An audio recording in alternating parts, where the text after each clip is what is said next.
বাজানো ও আমার এই শাহনগর এলাকার ভাই বাবারা বন্ধুরা, আর ডাইনে বামে যাব না, আমি ডাইরেক্ট আমার আলোচনার মধ্যে ঢুইকা যাই।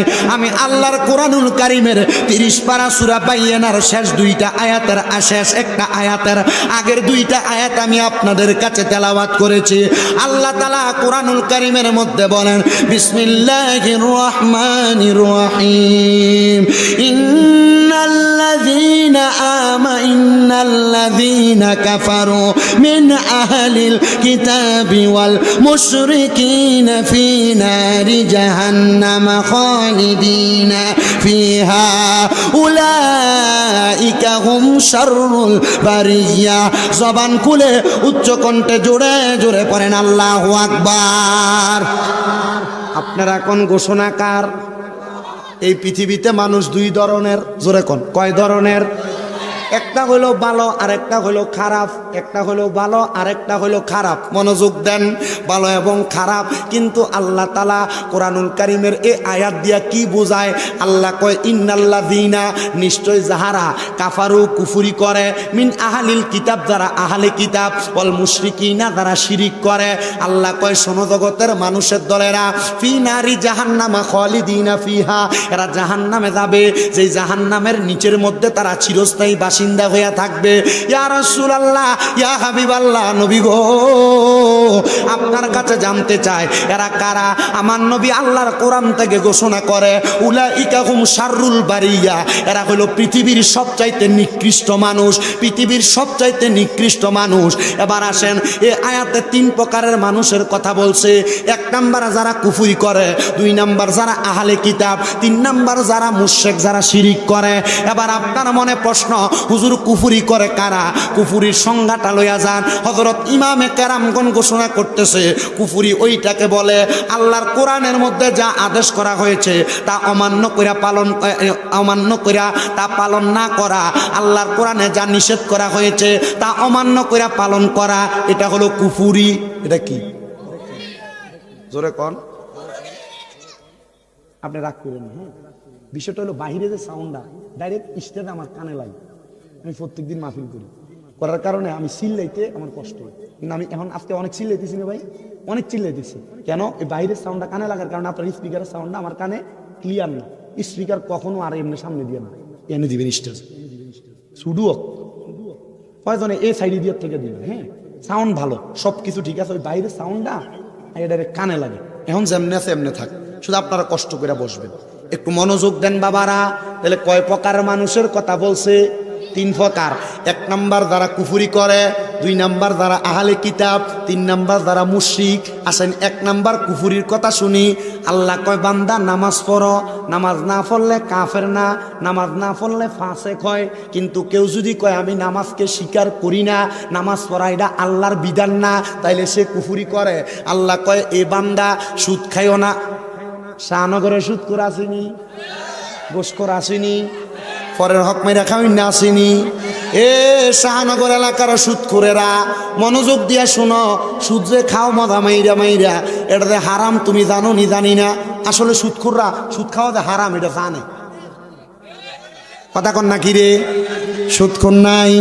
আবার আমরা সমাজের মানুষে সুদকুট্টিরে ধরে নিয়ে মসজিদ কমিটির সভাপতি বানাই, আমরা সমাজের মানুষের সুদকুট্টিরে ধরে নিয়ে মসজিদের সেক্রেটারি বানাই, আমরা সমাজের মানুষের সুদকুট্টিরে ধরে নিয়ে এলাকার সর্দার মাতব্বর বানাই। আপনারা বলেন এমন সুদকুর সমাজের ভিতরে আছে না নাই? আবার চা দোকানে বসে সুদকুরে লম্বা লম্বা কথা কথা কয় না। যদি ঠিক কয় না, এটি হারুন আঙ্কেল, জোরে কোন ঠিক কিনা? বাজানো ও গভীর মনোযোগ অন্তরের কান্ডা লাগাইয়া শুনবেন। যেই সুদখোরের লম্বা কথা কয়, আজকের পর থেকে আঙ্গুল নামে কথা বলতে বলবা, বাহাদুরি করতে মানা করবা। বলে তুমি হারাম খাও, আল্লাহর কোরআন কয় সুদ খাও না, তুমি সুদ খাও, হারাম খাও। আল্লাহর নবী রহমাতুল্লিল আলামিন নবী কয়, জগতের উম্মতের দলেরা শুই না লও, শুই না লও, শুই না লও, যারা এ হারাম খানা খাইব, সুদ সুদের টাকা খাইব, ঘুষের টাকা খাইব, পরের টাকা খাইব, জমি দখল করে খাইব, মানুষের হক মাইরা মিরা মিথ্যা কথা কইয়া খাইব। আমার আল্লাহ তাআলা এদেরকে অন্ধকার কবরে কি শাস্তি দিব জানুনি? বলে কি শাস্তি দিব জানতে চাই? বলে জাহান্নামে গেলে এদেরকে 3000 বছর জাহান্নামের আগুনের মধ্যে পুরাইয়া আমার আল্লাহ তাআলা এদেরকে 3000 বছর পরে তাকাসুর নামক একটা জায়গায় দাঁড় করাইব। দাঁড় করে কই সুদকো এখন কি কবি ক? আগে কয় বছর জ্বালাইব? কয় না কয় হাজার বছর? জাহান্নামের আগুনের রং হইল 3টা। কয়টা? এবার ওয়াজ একটু সুদকুরার আগে একটু কই আর পরে আমার ওয়াজ হয়ে যায়। কেমন কষ্টজন হইতো না? আপনারা একটু মনোযোগ দিয়া শোনেন। জাহান্নামের আগুনের রং হইল 3টা। একটা হইল লাল, একটা হইল সাদা, একটা হইল কালা। এবার সুদকুর যখন মরব, হারামখোর যখন মরব, এতিমের সম্পদ খাইন না যখন মরব, জমি দখল করিন না যখন মরব, মরার পরে কবরে গেলে ডাইরেক্ট জাহান্নাম, কোনো প্রশ্ন নাই। কবরে যাওয়ার পর বান্দারে কইব বান্দা জাহান্নামে প্রবেশ করো, বান্দা জাহান্নামে ঢুকবো। এই সুদকুরটারে জাহান্নামের লাল আগুনে ঢুকাইব। সর্বনিম্ন 3000 বছর কেমনে জ্বালাইব শোনেন। লাল জাহান্নামের আগুনের মধ্যে সুদকুরটারে 1000 বছর জ্বালাইব। জাহান্নামের আগুনের রংটা হইব সাদা। এবার আরো 1000 বছর জ্বালাইব। জ্বালানোর পরে জাহান্নামের আগুনের রংটা হইব কালা। আরো 1000 বছর জ্বালাইব। এবার 3000 বছর জ্বালাইয়া তাকাসুর নামক জায়গায় দাঁড় করাইয়া বান্দারে 3000 বছর পরে কইবে এবার কথা বলো, কি বলবা? বান্দা এবার মাফ চাইতো না। বান্দা কইব আল্লাহ 3000 বছর জাহান্নামের আগুনে পুরার কারণে আমার বড় পিপাসা লাগছে গো আল্লাহ, আমার বুকটা পর্যন্ত শুকিয়ে গেছে, একটু পানি নি দিবা? আমি একটু পানি খাইতাম, আমার কলজাটা ঠান্ডা হইতো। আমার আল্লাহ পাক রব্বুল আলামিনের আযাবের ফেরেশতারা বলবো এ বান্দা পানি খাইতে যাও, দুনিয়াতে তো আরাম করে হারাম খাইছো, সুদ ঘুষ খাইছো, পরের হক মেরে খাইছো, এখন কি লাগে পানি খাইতে চাও? সাহাবায়ে কেরাম কই নবী গো এই হারাম কুট্টিরে কি আল্লাহ পানি দিত না? নবী কয় অবশ্যই দিব। নবী কেমন পানি দিব? আমার নবী কয় হারাম কুট্টিরে যে পানি দিব এই পানি দুনিয়ার মিনারেল ওয়াটার না, এই পানিটা হইল অন্য জাহান্নামীরারে জাহান্নামের আগুনের ভিতরে যে জ্বালাইবো আর ফুরাইবো, এদের রক্তফুসগুলাতে মাটির ভিতরে পড়বো। এই রক্তফুসগুলারে আমার আল্লাহ হারাম করে রে পানি হিসেবে দিব। সুদ করে শোনো, কবরে গেলে পানি পাইতা না, রক্ত আর ফুস পাইবা। ঘুষ করে শোনো, পরের হক মেরা খাওয়াইনারা শোনো, কবরে গেলে পানি পাইতা না, রক্ত আর ফুস পাইবা। দুনিয়ার পানির ভিতরে একটা মশা যদি পইরা যায়, পানিটারে ফালাইয়া মগডারে ধুইয়া তারপরে পানি খায়, কিন্তু ওই মগটা ধোয়ার কোনো সুযোগ নাই। এই মগটা কিন্তু দুনিয়ার কাছের মগ হইতো না। এই মগটা কিসের মগ হবনি? এই মগটা হইব হাদিস শরীফ বর্ণনা করে বলতেছে একটা গরম লোহার মগ দিব। গরম লোহা কি কি কি জোরে কন্যা কি গরম। দেখবেন আপনাদের কাশি আছে না, কাশি দাঁড়াইতে যান না আল তোলাইতে, দেখবেন এটার গোড়াটারে ডাটটা লাগানোর সময় আগুনে ফোরাত দিলে কাশির গোড়াটা একবার আগুনের কয়লার মতো লাল হয়ে থাকে না? এই সুদখোরের যেই গ্যালাসটার মধ্যে মগটার ভিতরে করে পানি দিব। আরে কালকে সকালে আমার এই সুদখোররা কি গেলেন না গেল দেবো আর কইব তার কেটা দাবার দিস, কুমিল্লাতে ধরে লইছস, আমরা বহনের লেগে আনছস। হক কথা তিতা লাগবাল, হাক্কু মররুন, উচিত কথা তিতা। ও সুদখোরেরা শোনো, আমি চাই না তুমি সুদ খেয়ে জাহান্নামে যাও। আর এখন তো আর বেড়াইতে সুদ খানা, এখন সুদ ঘুরে গেছে গা, বাড়িতে বাড়িতে বেরিয়েতে সুদের ব্যবসা করে। এ কথা বলেন ঠিক কিনা? বেড়া কোনো কাজকর্ম করে না, এবার সাঁতনে বয়ে বয়ে খা। এবারে যদি দিঘা কাকা আপনি চলেন কেমনে? ও চলতাম পারি না, তো চাষি মাঝে মাঝে বার বেরতে কিছু আনে দিয়ে চলি। চাচা সান না 10,000 চাষির কাছে আসিনি হাওলার ক তো চাষির কাছে তো তার কোনো টেহা পয়সা নাই, তো তার বইনে তার 1 লাখ টেহা দিছিল 4 লাখ খাইবার লাগে। এ বেডি এটারে এখন সুদে লাগায়।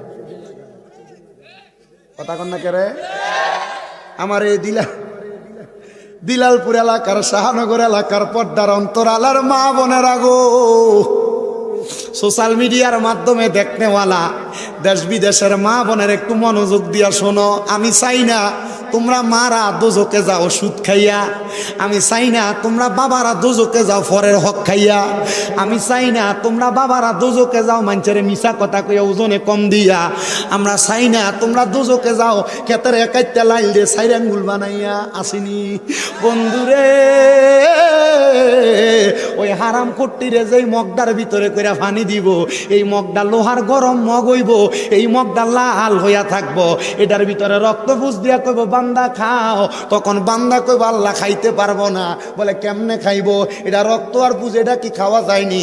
বান্দা পানির এমন পিপাসা লাগবো, বান্দারে বলাও লাগবে না, এটা নিয়ে মুখের ভিতরে ঢালবে, বান্দা রক্ত পুজগুলা খাইবো।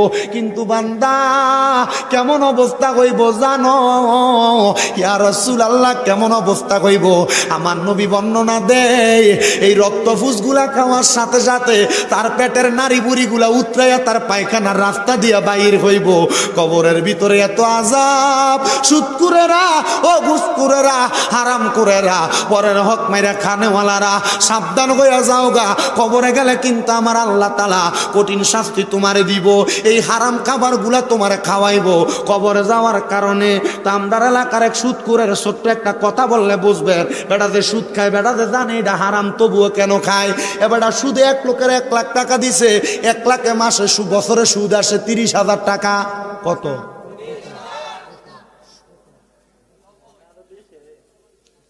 সর্বনিম্ন। ভাই সাহেব, আপনারা যদি কথায় কন, আপনারা ওয়াজ করেন আল্লাহ। এবারটা জানে সুদ খাওয়া কি হারাম। আমার কাছে যে বেটা সুদের টাকা লইছে, হ্যাঁ আইছিল, কাকা ইয়া আমি আমার জায়গাটা বেচালাইতাম, আপনি যদি আমার কিছু টাকা দেন, জায়গাটা বেচালাইলে ইয়া এরপর আপনার টাকাটা দিয়ে দিতাম। বললাম কি রে কাকা? কাকা ইয়া সুদে যে টাকা লইয়া ব্যবসা বাণিজ্য করছি, সুদ করে টেহা দিতাম পারি না। আমি কইলাম তো কাকা হেতা আমার কাছে ফাই তো 1 লাখ, এটা 5 বছরের সুদের টিয়া মিলতে মিলতে আমার কাছে ফাই 2.5 লাখ। কয় লাখ? 1.5 লাখ 5 বছরের সুদ। আমি কইলাম তুই কাকা, তারা কইছি ঠিক আছে 2.5 লাখ নিস না, আমার তো 2 লাখ টিয়া এনে। তে আমার কিতা উত্তর দিছে জানেন? আমি কি কইছে? তে আমার কইছে সুদ খানার কারণে কবরে যে আল্লাহ আমার ফিটবো, আমার কি একটা বাড়ি কমাই দিব? তাহলে আমি টিয়া নিতাম কম কি লেগে তোর থেকে। আমি চিন্তা করছে, আমি কইলাম আপনি তারা কিছু কইছেন না? কিতা কইতা? আমরা এলাকার চেয়ারম্যান আছিল, তো চেয়ারম্যানের কাছে এক ভেটি বিশাল লইয়া গেছে। চেয়ারম্যান সাহেব এলো নি স্ট্যাম্প, এমনা আমরা এলাকা তমুক মইনা, আমরা এলাকার থেকে সুদের টিয়া নিছিল, আমার থেকে 5 লাখ, এখন আমার টিয়া দেয় না। তো চেয়ারম্যানে বেটির উত্তর দিছে, শোনেন এই বেটার 5 লাখ দিচ্ছেন না? 5 লাখের সুদ মাস বছরে কত? কজুর চেয়ারম্যান সাহেব 30,000 করে হিসাব করলে 3 5 15 1.5 লাখ টিয়া। কয় বছর হয়েছে দেয় না? হুজুর 3 মাসের কথা কয়ে নিয়া, এখন আমার 6 মাসের কথা কয়ে নিয়া 2 বছর হয়ে গেছে দেয় না। তাহলে তো আপনি ব্যবসার উদ্দেশ্য দিচ্ছেন, মানে লাভ হইব। তো ব্যবসার ভিতরে তো লাভ লস আসেই, তো এটা আপনার লস হয়েছে আর কি। চেয়ারম্যান সাহেব লাভ তো দেয় না, আসলে দেয় না, তো ব্যবসার ভিতরে তো মাঝে মাঝে লসটা লইয়া, মানে যেটা পুঁজি, ব্যবসাটার পুঁজিটা তো লইয়া আউন জানা লস হয়ে গেছে গা। কি বিচার হয়েছে? কথা কন না কে রে? কি বিচার হয়েছে? গভীর মনোযোগ দেন, যে তো উচিত বিচার হয়েছে আপনারাই বলছেন। এবার আপনারা বলেন, আল্লাহর কোরআন কয় সুদ খাওয়া হারাম। কি সুদ খাওয়া হারাম? কেউ যদি বলে আমি জানি না, এমন কোন সুদখোর নাই এটা হারাম জানে না, সে জানে তবুও জান না খায়। আল্লাহর নবী কয় কেউ যদি হারাম দ্বারা হারাম জান না খায়, তাহলে এটা কুফুরি। এই কুফুরি যারা করে তারা ঠিকানা দোজক। নবী গো, আর কারা?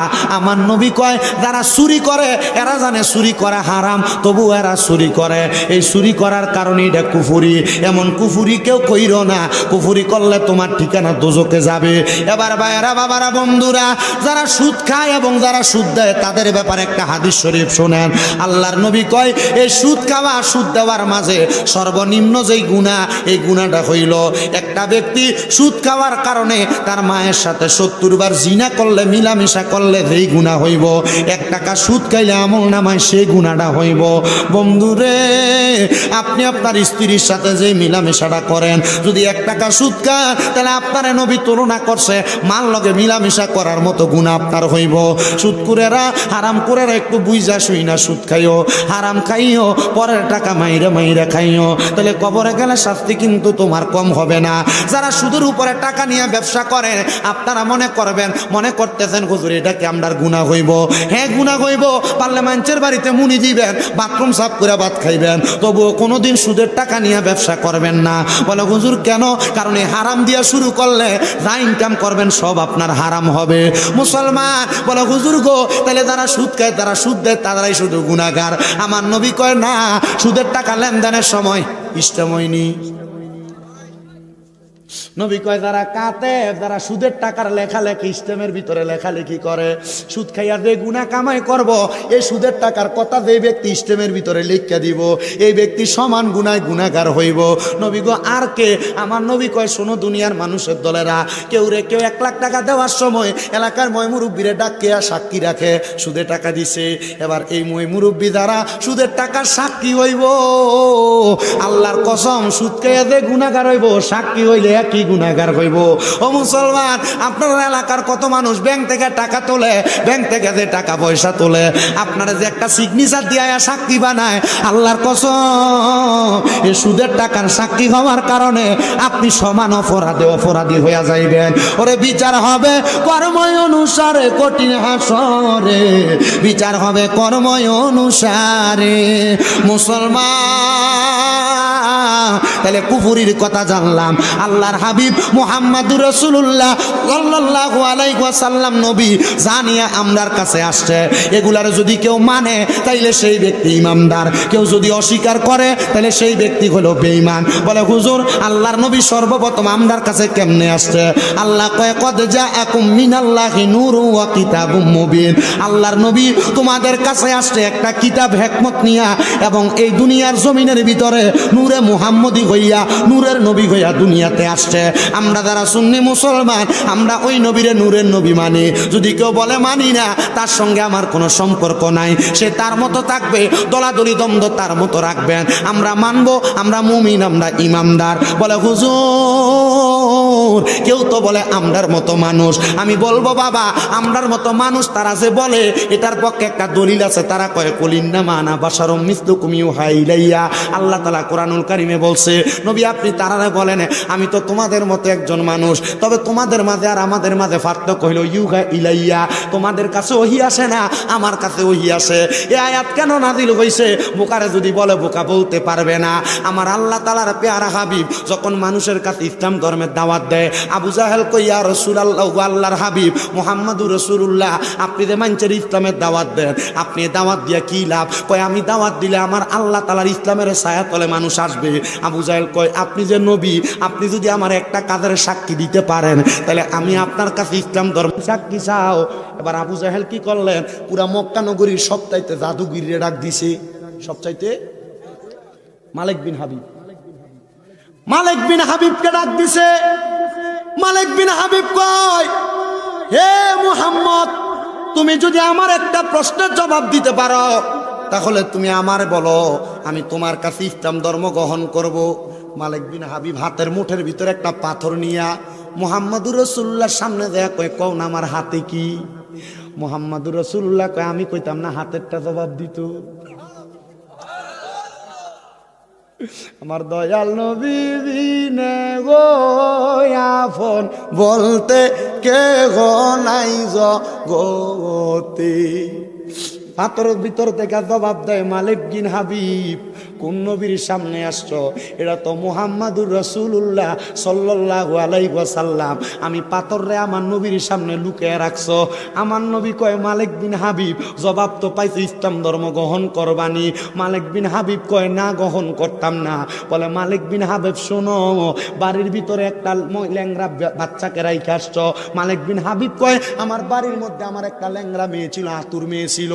ও মুহাম্মাদুর রাসূলুল্লাহ কয় ল্যাংরা মেয়েরা আমি বাড়ি থেকে আসছি, খবর কেমনে ভাইলো? তার মানে বোঝা যায় এই নবী রহমাতুল লিল আলামিন নবীজি, নূরের নবীজি, এই নবীর অস্বীকার করার মতো কোনো মাধ্যম নাই। কথা আমার না, আল্লাহর কোরআন কদে যা আকুম মিনাল্লাহি নূর, এটা আমার আল্লাহর কথা, অন্য কোনো কিতাব লাগবে না। তাফসীরে জালালাইন শরীফের মধ্যে এই আয়াতে কারিমার তাফসীর করতেছে আল্লামা জালালউদ্দিন সুয়ুতী কয় ইয়ানে নূরুম বমানা মুহাম্মাদুর রাসূলুল্লাহ সাল্লাল্লাহু আলাইহি ওয়াসাল্লাম, এই নূর দিয়া মুহাম্মদ সাল্লাল্লাহু আলাইহি সাল্লাম রে বসা বুঝাইছে। এবার আপনাদের মনে প্রশ্ন, হুজুর আমরা যে কই নবী গায়েবের খবর দেয়? হ্যাঁ হ্যাঁ হ্যাঁ, আমরা সুন্নিরা বলি নবী গায়েবের খবর দেনেওয়ালা। আল্লাহ তাআলা কোরআনুল কারীমে সূরা জিনের শেষ দুই আয়াতের মধ্যে আল্লাহ কয় জগতের মানুষ আমি আমার গায়েবের খবর কাউকে দিই না ইল্লা মানির তাদামির রাসূল, আমার রাসূলকে ছাড়া। আমি বলতেছি বাবারা, আমার হাতে যেই পানির গ্লাস আছে, আজকের মাহফিলের সহসভাপতি আমার আব্দুল আলিম ভাই, আমি যদি কই ভাই এই পানি কেউ খাইতে পারবে না আপনি ছাড়া, তার মানে কে খাইতে পারবো? আরো সহজ, হুজুরের নাম কি? আনোয়ার হুজুর। আমি যদি বলি ও আনোয়ার হুজুর, আমার হাতে যে পানিটা দেখেন, এই পানি কেউ খাইতে পারবে না আপনি ছাড়া, তাহলে পানি খাইব কি? আল্লাহ কয় আমি আমার গায়েবের খবর কেউ রে দিই না আমার রসুলকে ছাড়া। কোরআন শরীফ সূরা জিনের শেষ দুই আয়াত আল্লাহ কয় মানির তা ইল্লা মানির তাদমির রাসূল, আমি আমার রাসূলকে ছাড়া গায়েবের খবর কাউরে দেই না। তার মানে গায়েবের খবর দেয় আমার আল্লাহরে। আমরা কই না নবী নিজে গায়েব জানে, আল্লাহ নবীরে যা জানাই নবী আমার তাই গায়েব জানে। তো এই কোরআনুল কারীম রে আমার আল্লাহ তাআলা নাজিল কইরা আল্লাহ যে বলছে আর রহমান আল্লামাল কোরআন, আমার আল্লাহ তাআলা এই রহমানের কোরআন শরীফ সব আমার নবীর সিনার ভিতরে দিয়া দিছে। তো কোরআনে এমন কোনো কথা নাই যেটা আমার নবী জানে না। কোরআনের ভিতরে আরশ কুরসি লৌহ কলম জান্নাত জাহান্নাম কোনো কিছুর কথা বাদ নাই। আমার আল্লাহ আমার নবীরে জানাইছে, আমার নবী ওই ক্ষেত্রে গায়েব জানি। এবার অনেকের মনে প্রশ্ন, হুজুর আমরা যে নবীরে হাজের ও নাজের বলি, আমরা নবী আমরার কাছে আসে, এটা কোন আকীদা আমরা জানতে বড় ইচ্ছা হয়। হুজুর নবী কেমনে আইয়ে? নবী তো আসতে পারে না, হাজের নাজের তো আমার আল্লাহ তাআলা। নবী কেমনে হাজির হয়? আমার আল্লাহ তাআলা কোরআনুল কারীমে কয় আন্নাবিয়্যু আওলা বিল মুমিনিনা মিন আনফুসিহিম। এই আয়াতে কারিমার মধ্যে অংশ হইল আওলা বমানা আকরা নফস বমানা রু, ইমামদারের জানের চাইতে আরো কাছে আমার দয়াল নবীজি। মুসলমান একটাবার চিন্তা করো আল্লাহর নবী রহমতের নবীর ব্যাপারে আমার আল্লাহ যে বলছে আন্নাবিয়্যু আওলা বিল মুমিনিনা মিন আনফুসিহিম আওলা বমানা আকরা নফস বমানা রু, ইমামদারের জানের চাইতে আরো কাছে নবীজি। তো নবী কাছে থাকলে হাজার না গায়েব? মারহাবা কন্যা। আমরা সামরা চোখ দিয়া দেখি, কথা কন্যা দেখি। আপনাদেরকে ভুল বুঝাইব, এ বেয়াদব নবী যদি তোমার সামনে থেকে বৈশা রইছ কেমনে বলেনি? আমি বলবো বাবা বৈশা রয়েছে এই কারণে জানের চাইতে নিকটে আমরা নবীরে আমরা চোখ দিয়া দেখি না। যে আশেকেরা ওই নবীরে দেখে, হাদি আমদাদুল্লাহ মুহাজিরে মক্কি, ওনাকে প্রশ্ন করা হয়েছে আপনি নবীরে কেন দাঁড়াইয়া সালাম দেন? উনি কয় আমি যখন আমার নবীরে দাঁড়াইয়া সালাম দে আমার অন্তরের ভিতরে শান্তি লাগে। বলে নবীরে সালাম দেন অন্তরে যে শান্তি লাগে আর কি লাগে? কয় আমি যেদিন নবীর একদিন মোহাব্বত করে সালাম দিছি, আমার নবীরে আমি এই সালামের সময় দিদার পাইয়া গেছি। আর মোহাব্বতে কন্যা সুবহানাল্লাহ। বন্ধুরে ও নবীর উম্মতের দলেরা, এবার আপনারা অনেকে প্রশ্ন করব আমার আব্দুল আলিম ভাই কইতে হুজুর আহলে সুন্নাত ওয়াল জামাতরা কি মানছেন একটু বোঝায় দিয়েন। শর্টকাট কইরা ছোটভাবে আমি আমার ক্ষুদ্র জ্ঞান দিয়ে আপনাদেরকে বোঝানোর চেষ্টা করি। সুন্নিরা মিলাদ পরে নবীরে দাঁড়ায় সালাম দেই ইয়া নবী সালাম আলাইকা কয়নি বাবা, কিন্তু আমরারে কেউ বলে আমরা কেন কিয়াম করি বেদাতি এইটা ওইটা। আমি বলবো বাবা আমি কারোর বিরোধিতা করি না। কেউ যদি মিলাদ পরে আমি তারে বলি পড়ো, কেউ যদি কিয়াম করে আমি তারে বলি করো, কেউ যদি কয় আমি করি না আমি বলি বাবা তুমি তোমার মতো থাকো, তবে তোমার সাথে আমার কোনো দ্বন্দ্ব নাই, তোমার সাথে মারামারি নাই, ফারাফারি নাই। আমারে কেউ যদি প্রশ্ন করে শামীম রেজা তুমি কেন নবীরে দাঁড়ায় সালাম দাও, আমি তারে উত্তর দেই আমি সালাম দেওয়ার কারণ আমি নবীরে সালাম দিলে আমার অন্তরে শান্তি পাই। বলে সাহাবাই কেরাম তো দেয় নাই, সাহাবাই কেরাম দিছে কিনা এটা তোমার প্রশ্ন। আল্লাহ কোরআনে কইছে ইন্নাল্লাহা ওয়া মালাইকাতাহু ইউসাল্লুনা আলান নবী। এই আয়াতে কারিমার পরে আল্লাহ তাআলা শেষ অংশে বলতেছে ইয়া আইয়ুহাল্লাযীনা আমানু, ওহে যারা ঈমানদার যারা ঈমান আনেছো, সল্লু তোমরা পড়ো আলাইহি ওই নবীর উপরে, ওয়াসাল্লিমু তাসলিমা এবং সালাম দাও আদবের সাথে। এবার আপনারা কোন দাঁড়ায়া সালাম দেওয়া আদব না বইয়া? আমরা এই জন্য নবীরে দাঁড়ায় সালাম দেই, সুবহানাল্লাহ কন, আর মুহাব্বতে কোন সুবহানাল্লাহ। ও মুসলমান, এটা হলো আহলে সুন্নাত ওয়াল জামাতের আকীদা, আহলে সুন্নাত ওয়াল জামাতের বিশ্বাস। আহলে সুন্নাত ওয়াল জামাত আমরা যারা দাবি করি, আমাদের অন্তরের একটা ভালোবাসা, মুহাব্বতের বহির্প্রকাশ। মুসলমান, ও নবীর উম্মতের দলেরা, এবার আপনার কাছে প্রশ্ন থাকতে পারে, সুন্নিরা কেন মাজারে যায়, সুন্নিরা কেন এই জায়গায় ওই জায়গায় যায়, সুন্নিরা মাজারে যাওয়া পাইলা কোন হাদিসে কোন কোরআনে? মুসলমান, সুন্নিরা মাজারে এমনে যায় না, সুন্নিরা মাজারে যায় আল্লাহর ওলির সুহবত আর বরকত পাইবার লাগিয়া। বলে হুজুর কেন? আমার আল্লাহ কয় ইন্না রাহমাতাল্লাহি করিবুম মিনাল মুহসিনিন, নিশ্চয় আমি আল্লাহর রহমত, আল্লাহর প্রিয় বান্দা যারা মুহসিনিন বান্দা যারা ওলি যারা তারার কাছে, তারা নিকটবর্তী। এবার আপনারা বলেন, আমরা আল্লাহর ওলির দরবারে যাই আল্লাহর রহমত চাওয়ার জন্য, কথা কন্যা ঠিক কিনা? মুসলমান ইমানদারের দলেরা, ও আমার শাহনগরের ভাই বাবারা, বন্ধুরা, আল্লাহর ওলির দরবারে আমরা যাই, আল্লাহর ওলির মাজারে আমরা যাই আল্লাহর অসংখ্য বরকত পাওয়ার জন্য। এখন আমরা একটা বাজে কথা বলে, আমরা নাকি মাজারের কাছে চাই, মাজারওয়ালার কাছে চাই। সুন্নিরা মাজারওয়ালার কাছে চায় না, সুন্নিরা চায় কার কাছে? সুন্নিরা চায় কার কাছে? মাজারে যায় জিয়ারত করবার লাগে। আমার নবী কই উম্মত তোমরা বেশি বেশি জিয়ারত করো। নবী গো কেন? আমার নবী কই জিয়ারত তোমরা মরণের কথা স্মরণ করায়। সুন্নিরা যখন আল্লাহর ওলির মাজারে যায় জিয়ারত করে, সুন্নিদের মনটা শান্তি হয়। তবে সাবধান, কোনোদিন মাজারে সেজদা দিবেন না, কোনোদিন মাজারে সেজদা দিবেন না, কোনোদিন মাজারে সেজদা দিবেন না। কারণ সেজদা দেওয়া শিরিক, আল্লাহ ছাড়া কাউকে সেজদা দেওয়া শিরিক। কেউ যদি আমরা সেজদা দিই তার সাথে আমার কোনো সম্পর্ক নাই। তবে আমার দেখা এই পর্যন্ত যত মানুষ আমি মাজারে সেজদা দিতে দেখছি, একটা মানুষ আমি শিক্ষিত দেখি নাই, সব মূর্খ। আমি অনেক সেজদা দেই না, বেটারে দিকে এলাম মাজারে সেজদা দিদি কি লেগা? সেজদা পাওয়ার মালিক তো আল্লাহ। বেটা কয় মানছে দেয় দেখে আমি দিছি। কয় কে দিছে? আরেকজনের দেখায় দেওয়াত আমি তারে দিকে এলাম, তুই দিলি কেন? কয় আমার সামনে আরেকজন দিছে, আমি তারে দেখে দিছি। তাহলে বুঝলাম এটা তারে কেউ শিখে দিতে না, দেখা দিয়ে দিছে। একটা কথা মনে রাখবা, সেজদা পাওয়ার মালিক আল্লাহ। মাজারে যায় সেজদা দিবা না, মাজারে যাইবা আল্লাহর ওলি জিয়ারত করবা। ও বন্ধু, ও মুসলমান ইমানদারের দলেরা, আল্লাহর ওলির দরবার জিয়ারত করলে দেখবা মনটা শান্তি হয়, কলবটা শান্তি হয়। বলে হুজুর আমরা সমাজে তো নতুন ফতনা বাইর হয়ে গেছে, পীরের দরবারে যাওয়া যাবে না, মুর্শিদের কাছে যাওয়া যাবে না, এমন অনেক কথা আপনারে বলে। আমি বলবো বাবা, আল্লাহর নবী আল্লাহর কোরআনের মধ্যে কত সুন্দর আয়াত ঘোষণা করছে। হে জগতের মানুষেরা, তোমরা যদি মুহাম্মদুর রাসূলুল্লাহর হাতের উপরে হাত রেখে বায়াত গ্রহণ করো, এ বায়াত মুহাম্মদুর রাসূলুল্লাহর বায়াত না, এ বায়াত স্বয়ং আমি আল্লাহর বায়াত। মুহাম্মদুর রাসূলুল্লাহ, আমরা কেমনে আপনার বায়াত হইব? আপনি নবীরে তো আমরা পাইছি না। আমার নবী কই উম্মত, আমি নবীরে যদি পাইতে চাও, ও উলিল আমরি মিনকুম, যারা দুনিয়াতে উলিল আমর আলেম আছে, হক্কানি রব্বানি পীর মাশায়েখ আছে, তোমরা তার কাছে যাও, তার হাতে হাত রেখে বায়াত গ্রহণ করো, তাইলে তোমরা আমি রাসূল পাইয়া যাইবা। আরে খুঁজতে গিয়া আল্লাহ নবী সামনে পাই মুর্শিদের ছবি গো, খুঁজতে গিয়া আল্লাহ নবী সামনে পাই মুর্শিদের ছবি গো। আমি খুঁজতে খুঁজতে হই উদাসী, আমি খুঁজতে খুঁজতে হই উদাসী, অন্তর হইছে বেসামাল কেন দূরে যাও দয়াল, প্রেম শিখাইয়া এই ববেতে রাখলা কেন আমায় দূরেতে ও দয়াল, প্রেম শিখাইয়া এই ববেতে রাখলা কেন আমায় দূরেতে।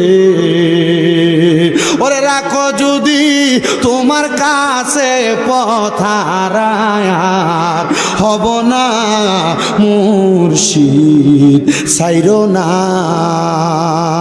এবার বলেন, পথারা যদি না হইতে চায়, মুর্শিদ ধরার দরকার আছে না নাই? বলে হুজুর কেমনে মুর্শিদ ধরতাম? ভালো মুর্শিদ তো আমি পাই না। আল্লাহর নবীর হাদিস শরীফ ইবনে মাজাহ শরীফের 303 নম্বর পৃষ্ঠায় সাহাবায়ে কেরাম আমার নবীরে কই, ইয়া রাসূলুল্লাহ, ইয়া হাবিবাল্লাহ, নবী গো আপনার কাছে জানতে চাই, হক্কানি রব্বানি ব্যক্তিরা আপনার উম্মত চিনব কেমনে, হক্কানি ফির কেমনে চিনবেন? আমার নবী কয়, ইবনে মাজাহ শরীফ 303 নম্বর পৃষ্ঠার হাদিস, নবী আমার কয়, আলা উখবিরুকা আমুলুকিল জান্নাহ, আমার নবী কয়, আমি নবী কি তোমাদেরকে জান্নাতের বাদশা সম্পর্কে খবর দিব না?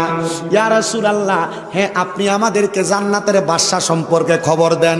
নবী কয়, কয়লা খিয়ারিকুমুল্লাযিনা ইযা রুউ যুকিরাল্লাহু আযজা ওয়া জাল্লা, জান্নাতের বাদশা হইল তারা যাদের চেহারার দিকে চাইলে আল্লাহর কথা মনে হয়। হুজুর, কার চেহারার দিকে চাইলে আল্লাহর কথা মনে হয়? এমন হক্কানি পীর, যে হক্কানি পীরের নামাজ রোজা বড় সুন্দর, যে হক্কানি পীরের ঈমান আখলাকটা বড় সুন্দর, যেই পীরটারে দেখলে বোঝা যায় উনি নামাজ পড়ে, রোজা রাখে, উনি হজ যাকাত ইবাদত সব কিছু করে, ওই পীরের দিকে তাকাইলে তোমার আল্লাহর কথা মনে হইব। যদি তোমার পীরের দিকে তাকাইলে আল্লাহর কথা মনে না হয়, তাইলে তুমি ওই পীরের কাছে বায়াত হইও না। বলে কেন? কারণ আমার নবী কইছে, হক্কানি পীরের দিকে চাইলে কার কথা মনে হইব? আল্লাহর কথা মনে হইব। ও মুসলমানের দলেরা, এমন একজন হক্কানি পীর, যার নাম হযরতে আবুল খায়ের রহমতুল্লাহ আলাই, উনি বলতেছে, আমি দুনিয়ার জমিনের মধ্যে যখন ভালোভাবে চলতে লাগলাম, দুনিয়ার খানা পিনা আমার কাছে আর ভালো লাগে না। আমি দেখলাম রে, দুনিয়ার কোনো খাবার যখন আমি খাইয়া ইবাদত করি, একদিন আমি ইবাদত কইরা নামাজের মুসল্লার ভিতরে মুরাকাবায় দাঁড়াইছি। ও মুসলমান, মুরাকাবায় দাঁড়াইছে। মুরাকাবা কেমনে করে ও মুসলমান, তোমরা হয়তো অনেকে জানো না, জানাইয়া দিব আজকে। মুরাকাবাটা একটু কইরা দেখবা নিজের গলবের কি অবস্থা, নিজের জীবনের কি অবস্থা। হযরতে আবুল খায়ের রহমতুল্লাহ আলাই বলে, জগতের মানুষ, আমি একদিন এশারের নামাজ পড়া মুরাকাবার মধ্যে গেছি। মুরাকাবায় যাওয়ার পরে আমি দেখলাম রে, আমার অনেক দিন পর্যন্ত নামাজ রোজা কোনো কিছু কবুল হয় না। আমি কান্না করতে লাগলাম আর আমার আল্লাহর কাছে বলতে লাগলাম, মাবুদ,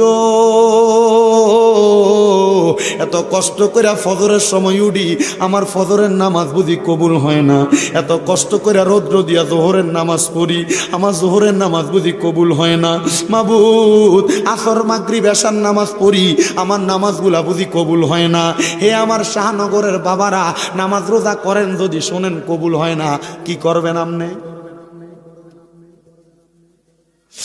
আল্লাহর ওলি হযরত আবুল খায়ের ডাক দিয়া কয়, জগতের মানুষেরা রে, আমি যখন দেখলাম আমার নামাজ রোজা কবুল হয় না, আমি আমার আল্লাহর কাছে সাজদার ভিতরে পইরা পইরা কান্দি আর ডাক দিয়ে কইলাম, মাবুদ, এত কষ্ট করে নামাজ পড়ি, আমার নামাজ বুঝি তোমার কাছে কবুল হয় না। হে পর্দার অন্তরালের মা, তোমরা অনেকের নামাজ কবুল হয় না তোমার স্বামীর মনে কষ্ট দেওয়ার কারণে। তোমরা অনেকের নামাজ রোজা কবুল হয় না বেপর্দা চলার কারণে। তোমরা অনেকের নামাজ রোজা কবুল হয় না জবানের ব্যবহার খারাপ করার কারণে। হে আমার যুবক ভাইয়েরা, মুরব্বী বাবাজিরারে শুইনালো, তোমরা অনেকের নামাজ রোজা কবুল হয় না মা বাবার কলিজা আঘাত দেওয়ার কারণে। তোমরা অনেকের নামাজ রোজা কবুল হয় না মিথ্যা কথা বলার কারণে। তোমরা অনেকের নামাজ রোজা কবুল হয় না হারাম খাওয়ার কারণে। আল্লাহর ওলি ডাক দিয়ে কই, আল্লাহ, আমি তো হারামও খাই না, আমি তো মিথ্যাও বলি না। ও আল্লাহ, এত কষ্ট করে নামাজ পড়ি, আমার নামাজ কেন কবুল হয় না? আমার আল্লাহ পক্ষ থেকে একটা গায়েবী আওয়াজ আসছে, রে আবুল খায়ের, হে আল্লাহর বান্দা, তুমি বলতেছো তুমি নামাজ পড়ো কিন্তু হালাল খাবার খাও। আবুল খায়ের, জানো তুমি যেই খাবার আজকে এতদিন পর্যন্ত খাইতেছো, এই খাবারগুলার মধ্যে অন্যের হক মিশ্রিত হওয়ার কারণে আজকে অনেক দিন পর্যন্ত তোমার ইবাদত আল্লাহর কাছে কবুল হয় না। আবুল খায়ের কয়, ওই দিন থেকে আমি খানা খাওয়া বন্ধ করে দিছি। কত মানুষ আমার জন্য খানা নিয়ে আসে, কিন্তু আমি তার খানাগুলা খাই না। ও মুসলমান, এখানে সেখানে যত রকমের খানা দেখলে খাইয়া ফেলা যাবে না। বলে হুজুর কেন? কারণ এই খানার কারণে তোমার ইবাদত কবুল হবে না। ইবাদত কবুল হওয়ার মূল শর্ত হলো হালাল খানা খাওয়া। এই জন সেই জন তোমার চা খাবায় তার চা খাও, এই জন সেই জন খানা খাবাও তার খানা খাও। আমরা হুজুররা সবচাইতে বিপদে, মানুষ দাওয়াত দিয়ে এই ঘর ওই ঘরে খাওয়ায়, হারামখোর দাওয়াত দেয়, সুদখোর ঘুষখোর দাওয়াত দেয়, পরের হক মাইরা খাওয়াই না দাওয়াত দেয়। আমরা মাঝে মাঝে চিন্তা করি, আমরার পিছনে যে মানুষ নামাজ পড়ে, মানুষের নামাজটি জানি হয়নি। আরে মানুষের নামাজ পড়ার কথা, তারা নামাজ তো হইয়া যাইব, কিন্তু আমার নামাজটা জানি হয়নি। আমি কত মানুষকে বলি, ওয়াজ মাহফিলে বলি, আমরারে হারাম টাকা দিয়া খানা খাওয়াইও না। মুসলমান ইমানদার আবুল খায়েরকে আমি খানা বন্ধ করে দিলাম, কোনো মানুষের খানা খাই না। এবার আমি দেখতাছি আকাশ থেকে রিমঝিম রিমঝিম করে বৃষ্টি পড়তেছে। আমার কাছে আমার বলতে কিছু নাই, আমার কাছে আমার একটা সম্পদ ছিল, আমার নামাজের মুসল্লা। আমি আমার নামাজের মুসল্লাটা বৃষ্টির পানির মধ্যে ধুইলাম, ধোয়ার পরে বৃষ্টির পানিতে ভিজাইয়া বৃষ্টির পানি নামাজের মুসল্লার ভিতরে আটকাইলাম। যখন আমার ক্ষুধা লাগে, বৃষ্টির পানি চাইপা চাইপা আমি আবুল খায়ের খাই। কিন্তু 5 দিন পরে আমার বৃষ্টির পানি আমার নামাজের মুসল্লা থেকে শুকিয়ে গেছে, আর বৃষ্টি হয় না। আমি বড় হতাশাগ্রস্ত। আমি নামাজ পড়ি, আল্লাহর কাছে কান্দি, ও আল্লাহ, এখন তো আর পরের হকও খাই না, আমার নামাজ কি তুমি কবুল করো? হঠাৎ করে আমি ঘুমের ঘরে দেখলাম আমার ঘরের মধ্যে নুরানি চেহারাওয়ালা একটা ব্যক্তি হাজির হয়ে গেছে। জিগাইলাম, কে আপনি? উনি ডাক দিয়া কয়, আমার নাম হলো বেলায়েতের সম্রাট হযরতে আলী রাদিয়াল্লাহু তাআলা আনহু। কেমনে গো আপনি আমার ঘরে আসলেন? উনি কয়, আমি একা আসি না, আমার পেছনে তাকায় দেখো কে। বলে কে? বলে উনি হইল মুহাম্মাদুর রাসূলুল্লাহ সাল্লাল্লাহু আলাইহি ওয়াসাল্লাম। ওই নবী কেন আমার ঘরে আসছে? বলে ওই নবী কেন আসছে পরে জানবা। ওনার ডাইনে তাকাও, বলে ওনার ডাইনে দেখা যায় আবু বকর সিদ্দিককে। ওনার বামে তাকাও, বলে ওনার বামে হযরত ওমর রাদিয়াল্লাহু তাআলা আনহুরে দেখা যায়। ওনার পেছনে তাকাও, ওনার পেছনে হযরত ওসমান জিন নুরাইন রাদিয়াল্লাহু তাআলা আনহুরে দেখা যায়।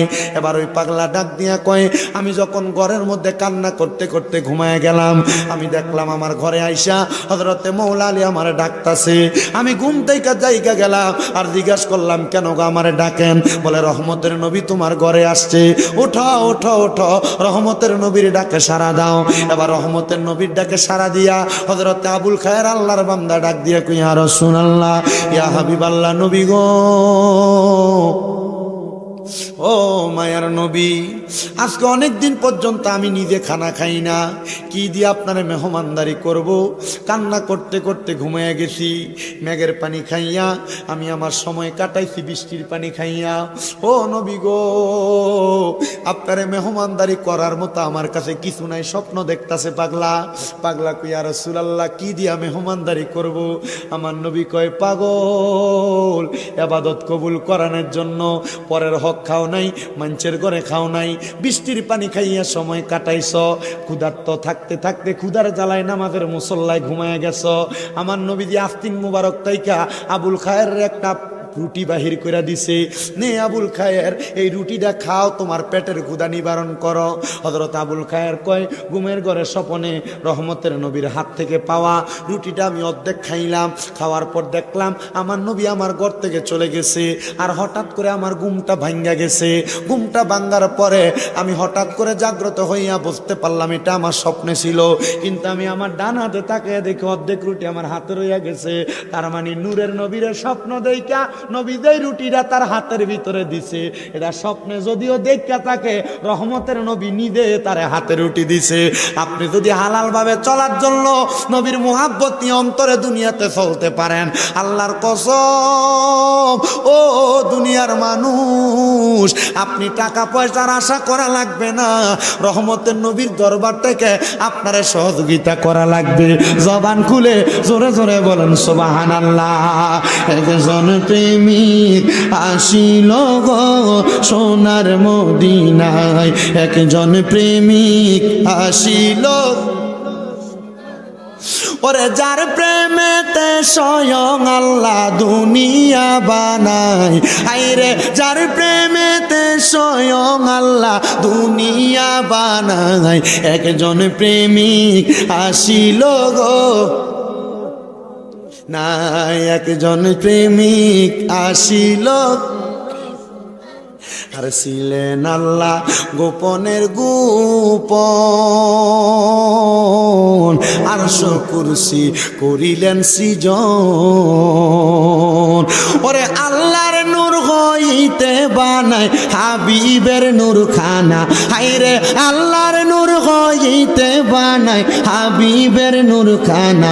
একজন প্রেমিক হাসি সোনার মদিনায়, একজন প্রেমিক আসিল গো। হযরত আবুল খায়ের কয়, ও জগতের মানুষ শোনো রে, জগতের মানুষ, আমি বুঝতে পারলাম আল্লাহ তাআলার ইবাদতে আমি এত মনোযোগী হইছি, আমার আল্লাহ তাআলা আমার ইবাদত কবুল করছে, নবী হইল তার প্রমাণ। আমি আবার দুনিয়াতে মানুষের কাছে কত রকমের দাওয়াত দেই, মানুষ যেন দুনিয়াতে হালাল ভাবে চলে। আমি উদাহরণ দিতে লাগলাম। কি উদাহরণ দিলেন? উনি কয়, আমার আল্লাহ যখন আদম নবীরে বানায় নাই, আদম নবী এখনো মাটির সাথে মিশ্রিত। কিসের সাথে?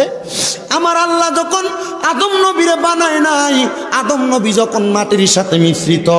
আমি এবার লক্ষ্য করে দেখলাম, এবার উনি বর্ণনা দিতেছে ওনার ভক্তদের কাছে হক ব্যক্তি বালা এবং খারাপ চিনার জন্য। আদম নবীরে আমার আল্লাহ বানানোর আগে আমার আল্লাহ তাআলা কিন্তু দুনিয়ার জমিনে আদম নবীরে পাঠানোর অনেক আগে ফেরেশতা নাজিল করছিল। কি ফেরেশতা নাজিল করছে? ওই ফেরেশতা নাজিল করার পরে আদম আলাইহিস সালাতু ওয়াস সালামের দেহটারে মাটির খামির দিয়া বানায়া রাখছে। আমার আল্লাহ তাআলা এই টাইমে ফেরেশতারে সামনে ডাকলো, ফেরেশতারে সামনে আসো, তাকায় দেখো আমার সামনে আমি আল্লাহর একটা খলিফা আছে, আমি আল্লাহ তাআলা ওনারে দুনিয়ার জমিনের মধ্যে প্রেরণ করব। আমার আল্লাহ তাআলা জগতের মধ্যে আদম নবীরে প্রেরণ করব। আদম নবীর কাছে যখন ফেরেশতারা আসছে, ওই ফেরেশতার মধ্যে একদল লানতপ্রাপ্ত ফেরেশতা ছিল, যারা হইল শয়তানে পরিণত হয়ে গেছে। কিসে? শয়তানে পরিণত হয়ে গেছে। ওই শয়তান আদম নবীরে দেইখা শয়তান মনে মনে চিন্তা করে, কিরে আমার আল্লাহ তাআলা, আমি শয়তান আদমরে সেজদা না করার কারণে আমার শয়তান বানিয়ে দিছে, এই আদমরে আমার আল্লাহ আল্লাহর বন্ধু বানায়া ফাটাইব। শয়তান রাগান্বিত হইয়া আদম নবীর গায়ের উপরে একটু থুতু নিক্ষেপ করছে। নাউজুবিল্লাহ কম। শয়তান কি করছে? আদম নবীর মাটিওয়ালা যে দেহটা বানায় রাখছে, দেহের উপরে থুতু নিক্ষেপ করছে। ওই থুতুটা বাতাসের সাথে লইরা আদম নবীর নাভি মুবারকের মধ্যে যায় পড়ছে। আমার আল্লাহ ডাক দিয়া কয়, জিব্রাইল, এই শয়তান এমনি তো অভিশপ্ত, শয়তান তো দুনিয়ার জমিনে অভিশপ্ত। শয়তান দেখছো কি কাম করছে? হিংসা কইরা আমার বন্ধুর গায়ের উপরে শয়তান থুতু নিক্ষেপ করছে। আমার আল্লাহ তাআলা হযরতে জিব্রাইল রে বলে, রে জিব্রাইল, আদম নবীর নাভি মুবারক তাইকা তুমি একটু মাটি নাও, মাটিটা নিয়া এই মাটিটা দিয়া তুমি কুকুর বানাও। কুকুর কোন মাটি দিয়া বানাইছে? আদম আলাইহিস সালাতু ওয়াস সালামের নাভি মুবারক তাইকা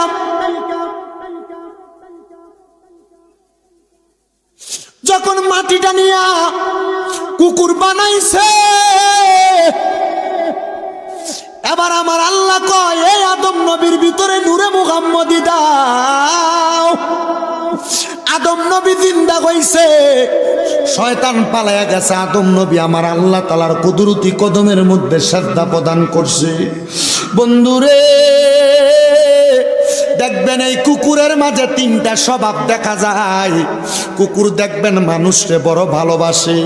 কেন? কারণ কুকুররে বানাইছে আদম নবীর দেহ থেকে মাটি নিয়া। এই কুকুরের মাঝে আরেকটা স্বভাব আছে, সামনে আরেকটা কুকুর আসলে হিংসা করে, ঘাউ ঘাউ কইয়া লইয়া পড়ে। এটার কারণ হইল ওই শয়তানের থুতুটা আদম নবীর শরীরের মধ্যে পড়ছিল, ওই মাটিটা দিয়া কুকুররে আল্লাহ বানাইছে। কুকুরের তিন নাম্বার স্বভাব, কুকুর রাত্রবেলা জায়গা থাকে। এটার কারণ হইল কুকুরের এই শরীরের ভিতরে জিব্রাইলের হাতের পরশ লাগছে। কারণ ফেরেশতারা ঘুমায় না, কুকুরও ঘুমায় না। মানুষের পায়ের আওয়াজ পাইলে কুকুর চক্ষু খুইলা তাকায় থাকে, যদিও কুকুরটা চক্ষুটারে খুইলা রাখে। মুসলমান, ওই কুকুরের মতো স্বভাব আমরা সমাজের মানুষের কইরা তাদের মাঝে নিয়ে রাখছে। মানুষে মানুষের দ্বন্দ্ব, মানুষে মানুষে মারামারি, মানুষে মানুষে কাটাকাটি, মানুষে মানুষে হানাহানি, মানুষের মাঝে হিংসা শত্রুতা। আল্লাহর কসম এই কুকুরের স্বভাব নিও না। যদি কুকুরের স্বভাবের মতো তুমি সমাজের মধ্যে চলাফেরা করো, জাহান্নামের আগুনের মধ্যে তোমার জ্বলা লাগবে, পুরা লাগবে। তাফসীরে রুহুল বয়ানের ৬০০ নাম্বার পৃষ্ঠার ২ নাম্বার জিলের মধ্যে সুন্দর করে বর্ণনাটা দেওয়া। আমি একটা সুন্দর ইসলামের বাস্তব কাহিনী কিতাব থেকে এই ঘটনাটা পড়ার পরে বুঝতে পারলাম, আমার আল্লাহ তাআলা দুনিয়ার জমিনের মধ্যে মানুষ যেমন বানাইছে, কুকুররেও তেমন বানাইছে। প্রত্যেকটা জাতিকে বানানোর পেছনে আমার আল্লাহ তাআলা কয়েকটা কার্যকরিতা রাখছে। এর মধ্যে একটা কার্যকরিতা, আল্লাহ তাআলা মানবরে বানাইয়া আমার আল্লাহ কয়, বান্দা ওমা খলাকতুল জিন্না ওয়াল ইনসা ইল্লা লিয়াবুদুন। এ বান্দা, মানব জাতি আর জিন জাতিকে আমি আল্লাহ তাআলা এমনে এমনে বানাই নাই। মানুষ জাতি, জিন জাতি, তোমরা আমার আল্লাহ তাআলার বেশি বেশি ইবাদত করো, কিন্তু আমরা মুসলমান ইবাদত করতে ভালো লাগে না। হে আমার এই আজকের এই বাজিতপুরের, দিলালপুরের, শাহনগরের যুব সমাজের ভাইয়েরা, যুব সংগঠনের ভাইয়েরা, এলাকার দাড়ি পাকা মুরব্বীরা, ইবাদত করতে কেন ভালো লাগে না? তোমার কি একটু মরণের ভয় হয় না? ওই কবরের আযাবের মধ্যে তোমার এমন শাস্তি দেওয়া হইব, আজরাইল যখন তোমার রূহ কবজ করব, একটা জীবিত বকরিকে চামড়াটা টাইনা টাইনা ছিললে তার যত কষ্ট হয়, আজরাইল যখন একটা মানুষের শরীর থেকে রূহটা টাইনা টাইনা নিয়ে যাইব, এত কষ্ট তোমার হইব। আল্লাহর দোহাই লাগে, আল্লাহ তাআলার একটু বেশি বেশি করে ইবাদত করো। দেখবা আমার আল্লাহ তাআলা তুমি বান্দাটারে দুনিয়া এবং আখিরাতের মধ্যে কামিয়াব বানাইব। কিন্তু বান্দা, আল্লাহর ইবাদত করতে তোমার ভালো লাগে না। নামাজের মধ্যে দাঁড়াইলে তোমার নামাজের মধ্যে অস্বস্তি লাগে, নামাজের মধ্যে দাঁড়াইলে নামাজের মধ্যে তোমার মনোযোগ আসে না। পর্দার অন্তরালের অনেক মা বোনেরা, অনেক যুবকেরা মাঝে মাঝে ফোন করে, হুজুর গো, নামাজের মধ্যে যখন দাঁড়াই, আমি নামাজের মধ্যে দাঁড়াইলে আমার হঠাৎ করে দুনিয়ার কর্মকাণ্ডের কথা আমার মাথায় চলে আসে। এ যুবক, মরার কথা কি তোমার স্মরণ হয় না? একটা কথা মনে রাখো, রোম দেশের একজন যুবক দুনিয়ার জমিনে চলাফেরা করা অবস্থায় সে ব্যক্তির একটা কাজ ছিল, রোম এলাকার মধ্যে গুইরা গুইরা নেশা করতো। নেশা করতে করতে ওই যুবকটা একদিন মাতাল অবস্থায় রোমের একটা মসজিদের দরজার মধ্যে লম্বা হইয়া শুইয়া রইছে। যুবকের কাম কি ছিল? কথা কন না, নেশা খাওয়া। আমরা এলাকাত নাই বাবা, ইয়াবা, ফেন্সিডেল, গাঞ্জা খা। আমার কাছে মাঝে মাঝে বিচার দেয়, বাবা খা বেশি, বাবা খো। আমার কাছে একদিন মাঝে মাঝে মানছে বিচার দেয়, হুজুর ফুতে বলে বাবা খা। আমারও তো কোনোদিন খাইলো না। আমি কে চাচা, হে বাবা, হে বাবা না, এই কথা কয় না। মুসলমান ইমানদার, নেশা যারা করো শুই না লো, আল্লাহর নবী কয় নেশাখোর নেশা করার সময় তার ঈমান থাকে না, তার ঈমান তার কাছ থেকে চইলা যায়। হে আমার এই বাজিতপুরের যুবক, হে আমার বাজিতপুরের মুরব্বী বাবারা, যারা নেশা করো, পারলে দাও, তোমার হাত আমার সামনে দাও, পাও আমার সামনে দাও। আমি তোমার পায়ে দইরা বলি, নেশার দিকে তুমি তোমার কদম বাড়াইও না। এই নেশা করতে জন্য শাস্তি হইল আমার আল্লাহ তাআলা তাদেরকে লাঞ্ছনাদায়ক, আযাবুন শাদীদ, যন্ত্রণাদায়ক শাস্তি দিবে। ওই যুবকটা রোমের বড় মসজিদের সামনে দাঁড়াইয়া যখন সেই ব্যক্তি নেশা কইরা মসজিদের সামনে লম্বা লম্বি হইয়া দাঁড়ায় আছে, রোমের বড় মসজিদের ইমাম কয়, ফজরের নামাজ আমি পড়তে আসলাম, আসার পর দেখলাম এই ছেলেটা নেশা কইরা মসজিদের দরজার মধ্যে শুইয়া রইল। তারা জিগাইলাম, এর যুবক, নেশা কেন করলা? তুমি কি জানো না আল্লাহর কোরআন রাসূলের হাদিস নেশা করাকে হারাম বলছে? এ আমার শাহনগরের যুবকেরা, যারা ইয়াবা সেবন করে, যারা মদ সেবন করে, যারা গাঞ্জা সেবন করে, এই তাদেরকে আমি বলে দিয়ে যাই, এই নেশার কারণে আল্লাহ তাআলার কঠিন শাস্তি তুমি সহ্য করতে পারবা না। ওই রোম দেশের মসজিদের ইমাম ডাক দিয়া কয়, আমি ওই যুবকটারে তো উঠাইলাম, উঠে তারা আমার ঘরের মধ্যে নিয়ে শোয়াইলাম। এলাকার সব মানুষ আমার বিরোধিতা করে, করে কিরে তাকে দেখো একজন নেশা করে আমরার মসজিদের ইমাম তার ঘরের মধ্যে নিয়ে রাখতেছে। কারণ কি ইমাম সাহেব আপনার কাছে আমরা জানতে চাই আপনি কেন একটা নেশা করে জায়গা দিলেন? উনি বলে আমি চেষ্টা করব তাদেরকে হিদিনাস সিরাতাল মুস্তাকিম হেদায়েতের পথে আনার জন্য। এবার উনি ডাক দিয়ে কয় এ যুবক ভাই তুমি কেন নেশা করো, নেশা করার কারণ বলো।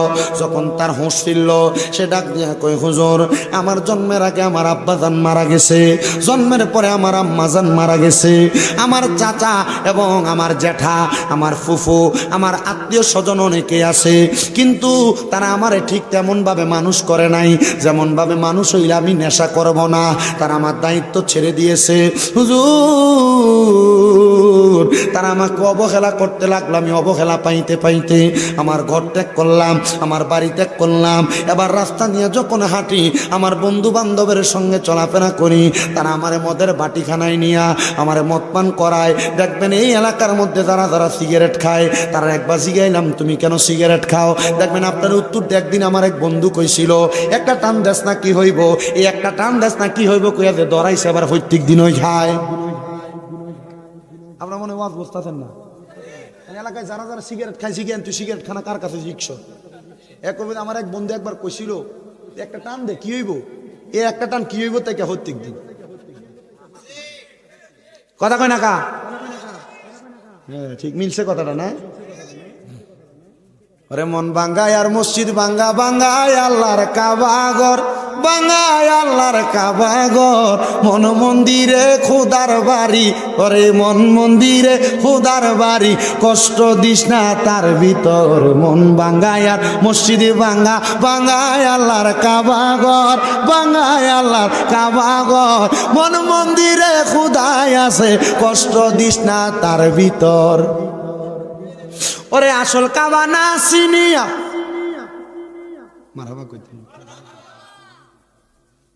এটা কি মোহাব্বতের সামনে না? আমি অনকারা কইতাম পারি না, ওই আমি কইলে আমার বাউল শিল্পী আমি পড়ে গেছি গা বিপদ কি কর। হ্যাঁ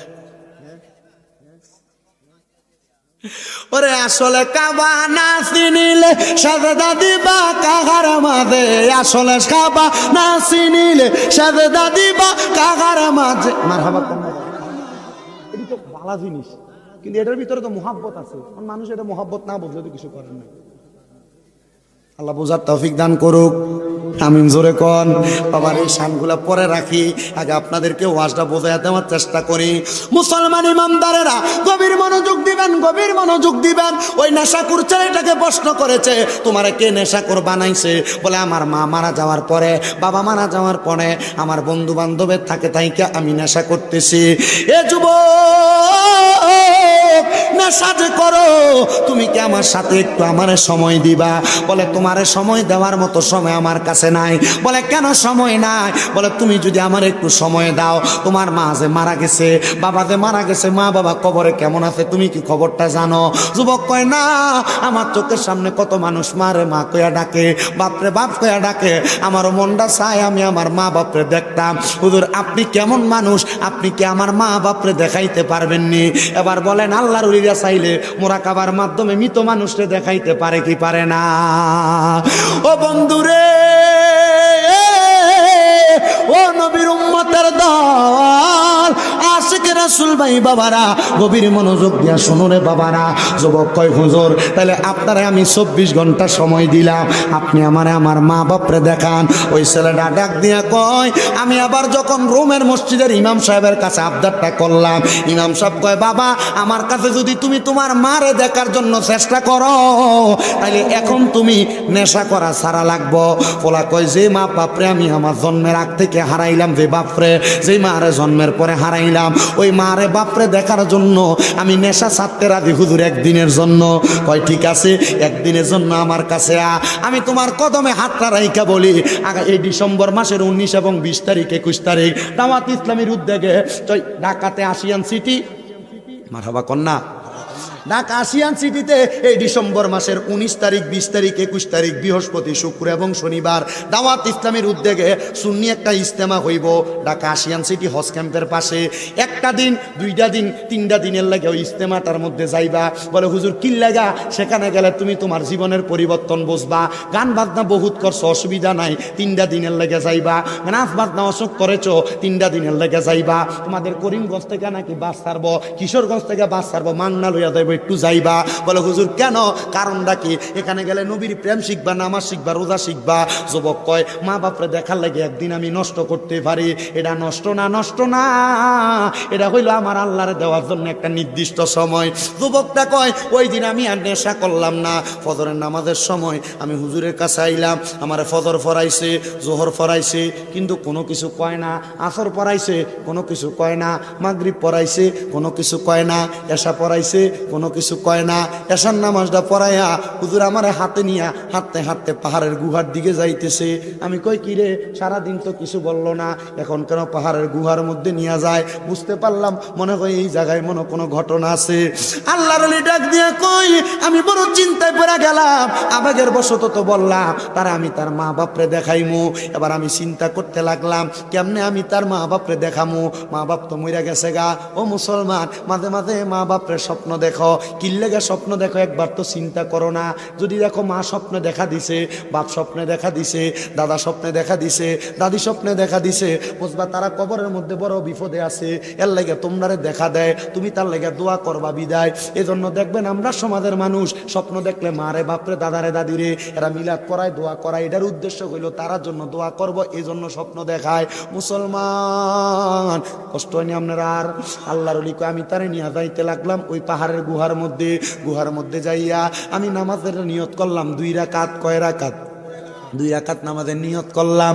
2 রাকাত নামাজের নিয়ত কইরা আল্লাহু আকবার কইয়া দাঁড়াইলাম। আল্লাহু আকবার কইয়া দাঁড়ানোর সাথে সাথে আমি নামাজের মধ্যে কেরাত পড়তে লাগলাম। সূরা ফাতিহা পড়লাম। সূরা ফাতিহার সাথে বড় একটা সূরা পড়লাম। ওই যুবক আমার সাথে নামাজ পড়ে। আমি সূরা ফাতিহা পড়া প্রথম রাকাত শেষ করলাম। দ্বিতীয় রাকাত পড়লাম, সূরা ফাতিহা পড়লাম। ফাতিহার পরে 3 বার সূরা ইখলাস পড়লাম। আমি আবার দ্বিতীয় রাকাত পড়লাম, শেষ করলাম। সালামটা ফিরাইয়া আমি সিজদা দিলাম। আমি সিজদা থেকে মাথা উঠাই না। ওই যুবকটা বলতেছে আমি দেখলাম উনি আর সিজদা থেকে মাথা উঠায় না। কিরে কেন মাথা উঠায় না? না উঠানোর কারণটা কি? বলে মাথা না উঠানোর কারণ হইল উনি এখন আর মাথা উঠায় না। আল্লাহর ওলি গো কেন আপনি মাথা উঠান না? আল্লাহর ওলিকে আমি চিন্তা করতে লাগলাম, তার লগে যে ওয়াদা করলাম তার মা বাপরে দেখাইমু, এখন তো আমি আর তার মা বাপরে দেখাইতে পারতেছি না। হঠাৎ করে সিজদার মধ্যে যাওয়ার পর আমার মাথায় একটা বুদ্ধি আইয়া পড়ছে। আল্লাহর ওলি বলে বুদ্ধিটা হইল আল্লাহর কোরআনের একটা আয়াত। কি বুদ্ধিটা হইল? আল্লাহর কোরআনের একটা আয়াত। ওই আয়াতটা হইল ওয়া মিনাল লাইলি ফাতাহাজ্জাদ বিহি নাফিলাতাল লাকা আসা আইয়াবাসাকা রাব্বুকা মাকামাম মাহমুদা। জবান করে ধরে পড়েন আল্লাহু আকবার। এই আয়াতটা মনে হইছে, আমি আয়াতটা মনে কইরা আমি এবার ওই যুবকরা বললাম, যুবক তাহাজ্জুদের নামাজ পড়ো। যুবক কই হুজুর আল্লাহর দোহাই কোনোদিন তো নামাজ ওই পড়ছি না, তাহাজ্জুদ পড়াম কেমনে? আল্লাহর ওলি একটা ডাক দিয়া কয় যুবক ও আমি প্রথম যেমনে 2 রাকাত নামাজ পড়ছি তাহাজ্জুদ পড়ে এমনে। উনি কই আমি তাহাজ্জুদ নামাজটা তারে পড়াইছি। মা বোনেরা মনে যুদ্ধ যারার ফেডে সন্তান আসে না, সংসারে বরকত হয় না, কামাই রুজির মধ্যে বরকত হয় না, তাহাজ্জুদের নামাজ পড়বা দেখবা ফেডে সন্তান আইব, তোমার স্বামীর কামাই রুজির বরকত হইব, রোগ বালা মুসিবত দূর হইব। মা গো মা ওই তাহাজ্জুদ নামাজটা এমনে পড়ে সূরা ফাতিহা প্রথম রাকাতে লগে একটা সূরা মিলাইবা, দ্বিতীয় রাকাতে সূরা ফাতিহা, দ্বিতীয় রাকাতে সূরা ফাতিহার লগে 3 বার সূরা ইখলাস করে 2 রাকাত, এমন ভাবে 4 রাকাত, এমন ভাবে 8 রাকাত, এমন ভাবে 12 রাকাত, যত বেশি পড়তে পারো দেখবা তাহাজ্জুদের বরকতে আল্লাহ সব দিব। বলে হুজুর কেমনে? মা আয়েশা সিদ্দিকা হাদিস বর্ণনা করে যখন এই আয়াত নাযিল হইছে, আয়াতের মানে হইল নবী আপনি রাতের কিছু অংশে তাহাজ্জুদের নামাজ পড়েন, অতি সত্বর আপনারে মাকামে মাহমুদ প্রশংসার দরজা দেওয়া হবে। আম্মা জান আয়েশা ডাক দিয়া কয় জগতের মানুষ আমি তাহাজ্জুদের নামাজটা যখন পড়তে দেখলাম দেখলাম আমার নবীরে, আমি দেখছি আমার নবী লম্বা লম্বা সেজদা দিতেছে। নবীজি কোনোদিন এত লম্বা লম্বা সেজদা দিছে না। আমার নবী যখন নামাজ শেষ করছে, আমি আমার দয়াল নবী রহমাতুল্লিল আলামিন নবীরে জিগাইলাম, ইয়া রাসূলুল্লাহ, ইয়া হাবিবাল্লাহ নবী গো, এত লম্বা সেজদা তো কোনোদিন আপনারে আমি দিতে দেখলাম না, আজকে লম্বা সেজদা দিছেন। আমার নবী মা আয়েশার দিকে যখন তাকাইছে, মা আয়েশা একটা ডাক দিয়া কয়, জগতের মানুষ, আমি তাকায়া দেখলাম আমার নবীজির চোখ মুবারক গুলা ফুইলা গেছে। কারণটা হইল আমার নবীজি কান্না করতে সেজদার ভিতরে যাইয়া। মা আয়েশা ডাক দিয়া কয়, নবী গো, ও দয়াল নবী গো, আমার আল্লাহ না আপনার জান্নাতের মালিক বানাইতে, নবী গো আপনি কেন নামাজের সেজদার ভিতরে যাইয়া কান্দেন? আমার নবী কয়, আয়েশা, ও আয়েশা, আমার আল্লাহ কইছে আমি নবী যদি তাহাজ্জুদের নামাজ পড়ি আমারে মাকামে মাহমুদ দিব। আমি আল্লাহর কাছে কান্তাছি, আল্লাহ আমার উম্মত তো আমি নবীরে ভালোবাসে, আমার উম্মত যদি তাহাজ্জুদের নামাজ পড়ি আপনি আমার উম্মতরে কি দিবেন? আম্মা জান আয়েশা কয়, নবী গো আমার আল্লাহ আপনারে কি বলছে? নবী কয়, আয়েশা আমার আল্লাহ খবর দিছে আমার উম্মত যদি তাহাজ্জুদের নামাজ পড়ে আমার আল্লাহর কাছে যা চাইব আমার আল্লাহ তা দিব। আমার দাড়ি পাকা মুরব্বী বাবা, জীবনে গুনাহ তো অনেক করছো, তোমার রাত্র 2টা-3টার দিকে ঘুমটা ভাঙ্গা যায় আর তোমার চোখ লাগে না। সময়টা ব্যয় কইরো না, ওযুটা কইরা ঘরের ভিতরে তাহাজ্জুদ নামাজ পড়ো। হে মা বোনেরা, তোমার ঘরের ভিতরে বরকত নাই, আল্লাহর দোহাই লাগে তাহাজ্জুদ নামাজ পড়ো। তোমার গর্ভে সন্তান হয় না, কত ডাক্তার কবিরাজ দেখাইছে, আল্লাহর দোহাই তাহাজ্জুদ নামাজ পড়ো। হে যুবক ভাইয়েরা, বিদেশ যাওয়ার কত চেষ্টা করো, যাইতে পারো না, মেডিকেলে আসে না, তাহাজ্জুদ নামাজ পড়ো। হে ব্যবসায়ীরা, ব্যবসার মধ্যে লস খাইতাছো, তাহাজ্জুদের নামাজ পড়ো। এ চাকরিওয়ালারা, চাকরি কইরা টাকাতে বরকত পায় না, তাহাজ্জুদের নামাজ পড়ো। দেখবারে আমার আল্লাহর গোপন ভান্ডারের কত ধন সম্পদ আমার আল্লাহ তাআলা অবাক ভাবে তোমার দিয়া দিছে, কিন্তু এখানে তো অনেক মানুষ আছে 5 ওয়াক্ত নামাজ ওই পড়ে না, তাহাজ্জুদের নামাজ কেমনে পড়বো? দেরে আব্বা, তোর পাও আমার সামনে দে, আমি আমার জিহ্বা লাগে তোর পাও আমি পরিষ্কার কইরা দিমু। দেরে মা, তোর পাও আমার সামনে দে, আমি আমার জিহ্বা লাগে তোর পাও পরিষ্কার কইরা দিমু। তবুও 5 ওয়াক্ত নামাজ ছাড়িস না। আল্লাহর কাছ থেকে যদি অসংখ্য বরকত কামনা করো, তাহাজ্জুদের নামাজ পড়ো, দেখবা আমার আল্লাহ তাআলা অসংখ্য রহমত আর অসংখ্য বরকত দিব। ওই ছেলে ডাক দিয়া কয়, আমি তাহাজ্জুদের নামাজ পড়া সেজদার ভিতরে যায়া যায়া কান্তাছি। আমি সেজদার ভিতরে যায়া দেখি, আমি সেজদা অবস্থায় আমার ঘরটার ভিতরে কোন জায়গা থেকে জানি একটা নূরের আলো ঝলঝলাইতাছে। আমি মাথাটা উঠে দেখি আমার সামনে একটা পুরুষ আর একটা মহিলা দাঁড়াইয়া রইছে। আমি জিজ্ঞাসা করলাম, কেডা গো আপনারা? আমার ডাক দিয়া কই, পুত্রে আমি বাপরে চিনোস না? আমার মারে জিগাইলাম, কেডা গো আপনি? আমার মা কই, পুত্রে আমারে বুঝি তুই চিনোস না? আমি তোর মা, জন্ম দেওয়ার 4-5 মাস পরে আমি ইন্তেকাল করছি, মইরা গেছি। আমি মারে দেখবার লাগে তুই এত পাগল যে নেশা না করলে তোর ঘুম আসতো না। আজকে আমি মারে দেখবার লাগে তুই নেশা ছাইরা দিয়া পাহাড়ের গুহার ভিতরে আইয়া তাহাজ্জুদ নামাজ পড়া পড়া কান্দস। বাপ ডাক দিয়া কই, পুত্রে আমি আব্বারে চিনো না? আমি আব্বারে দেখবার লাগে তাহাজ্জুদের মুসল্লার ভিতরে কান্দস। এ ফুত, আমি কইলাম তোর মা বাবা? কি গো মা, কি গো আব্বা, আপনারা কি কবরে ভালো আছেননি? আমি জানি দুনিয়াতে সন্তান অন্যায় করলে আল্লাহ তাআলা মা বাপের কবরের ভিতরে আযাব দেয়। মা আমি তো নেশা করছি, আমি তো মদ খাইছি, আমার কবরের ভিতরে, আপনার কবরের ভিতরে আল্লাহ আযাব দিছিনি। মা বাপ ডাক দিয়া কই পুত্রে, আমার আল্লাহ তাআলা আজকে ফজর পর্যন্ত আমরার কবরের ভিতরে আযাব দিছিল। তুই ফুট যখন আমরা মা বাপরে দেখবার লাগা নিয়ত করছো, আমার আল্লাহ তাআলা আমরার কবরের আযাবটা মাফ কইরা দিছে। আমার আল্লাহ শুধু কবরের আযাব মাফ করছে না, আমরা মা বাপরে জান্নাতের ভিতরে ঢুকিয়ে দিছে। পুত্রে স্বপ্নের ভিতরে বইলা দিয়া যায়, আর কোনোদিন নেশা তোর মুখে নিস না। তুই যখন নেশা করস রে, আমরা মা বাপরে আল্লাহ তাআলা জাহান্নামের আগুনে জ্বালায়।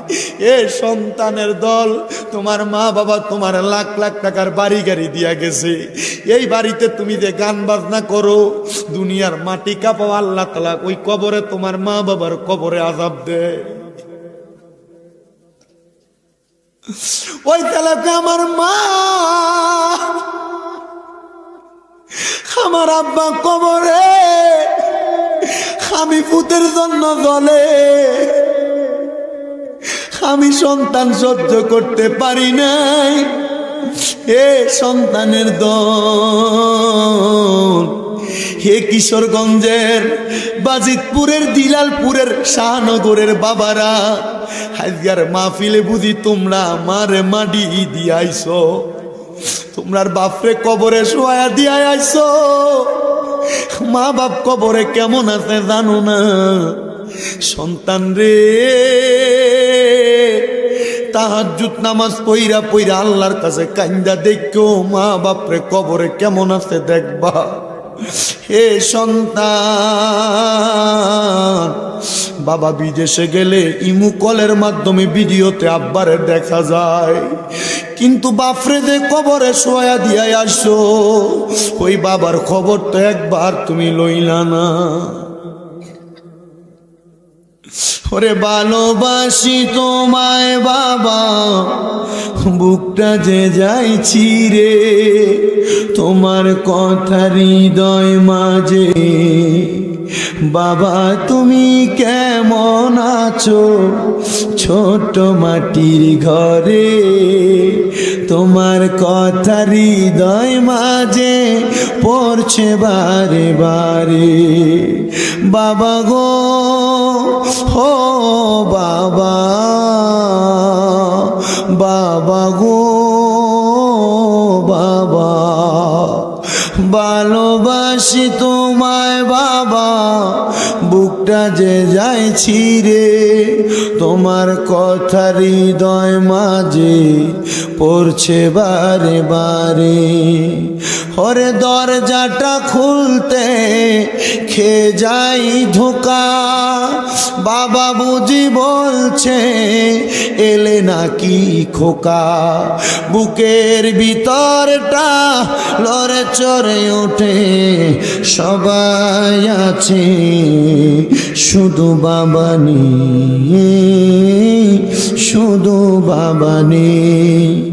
এ শাহনগরের যুবক, এ শাহনগরের মুরব্বী বাবা, এ শাহনগরের পর্দার অন্তরালের মা বোনেরা, তোমরা বুঝি বাবা কবরে, চোখের সামনে বয়স্ক কত মুরব্বীরা ঘুরে, মনে কইরা দেখো আব্বার কাছ থেকে 2 টাকা পাখিওয়ালা নোটটা নিয়ে তুমি ফুটে স্কুলে যাইতা, কিন্তু তোমার সামনে কত ময় মুরব্বীরা ঘুরে, কিন্তু তোমার আব্বা কবরে আব্বারে 100 টাকা হাত খরচের লাগা দিতে পারো না। তোমার মা তোমার বড় কষ্ট করে মানুষ করছে, আজকে তোমার ওই মা দুঃখিনী অন্ধকার কবরে, 3.5 হাত মাটির ঘরে, বাঁশপুরার নিচে পুকুরের পারে শোয়া দিয়ে আসতো মা ডারে।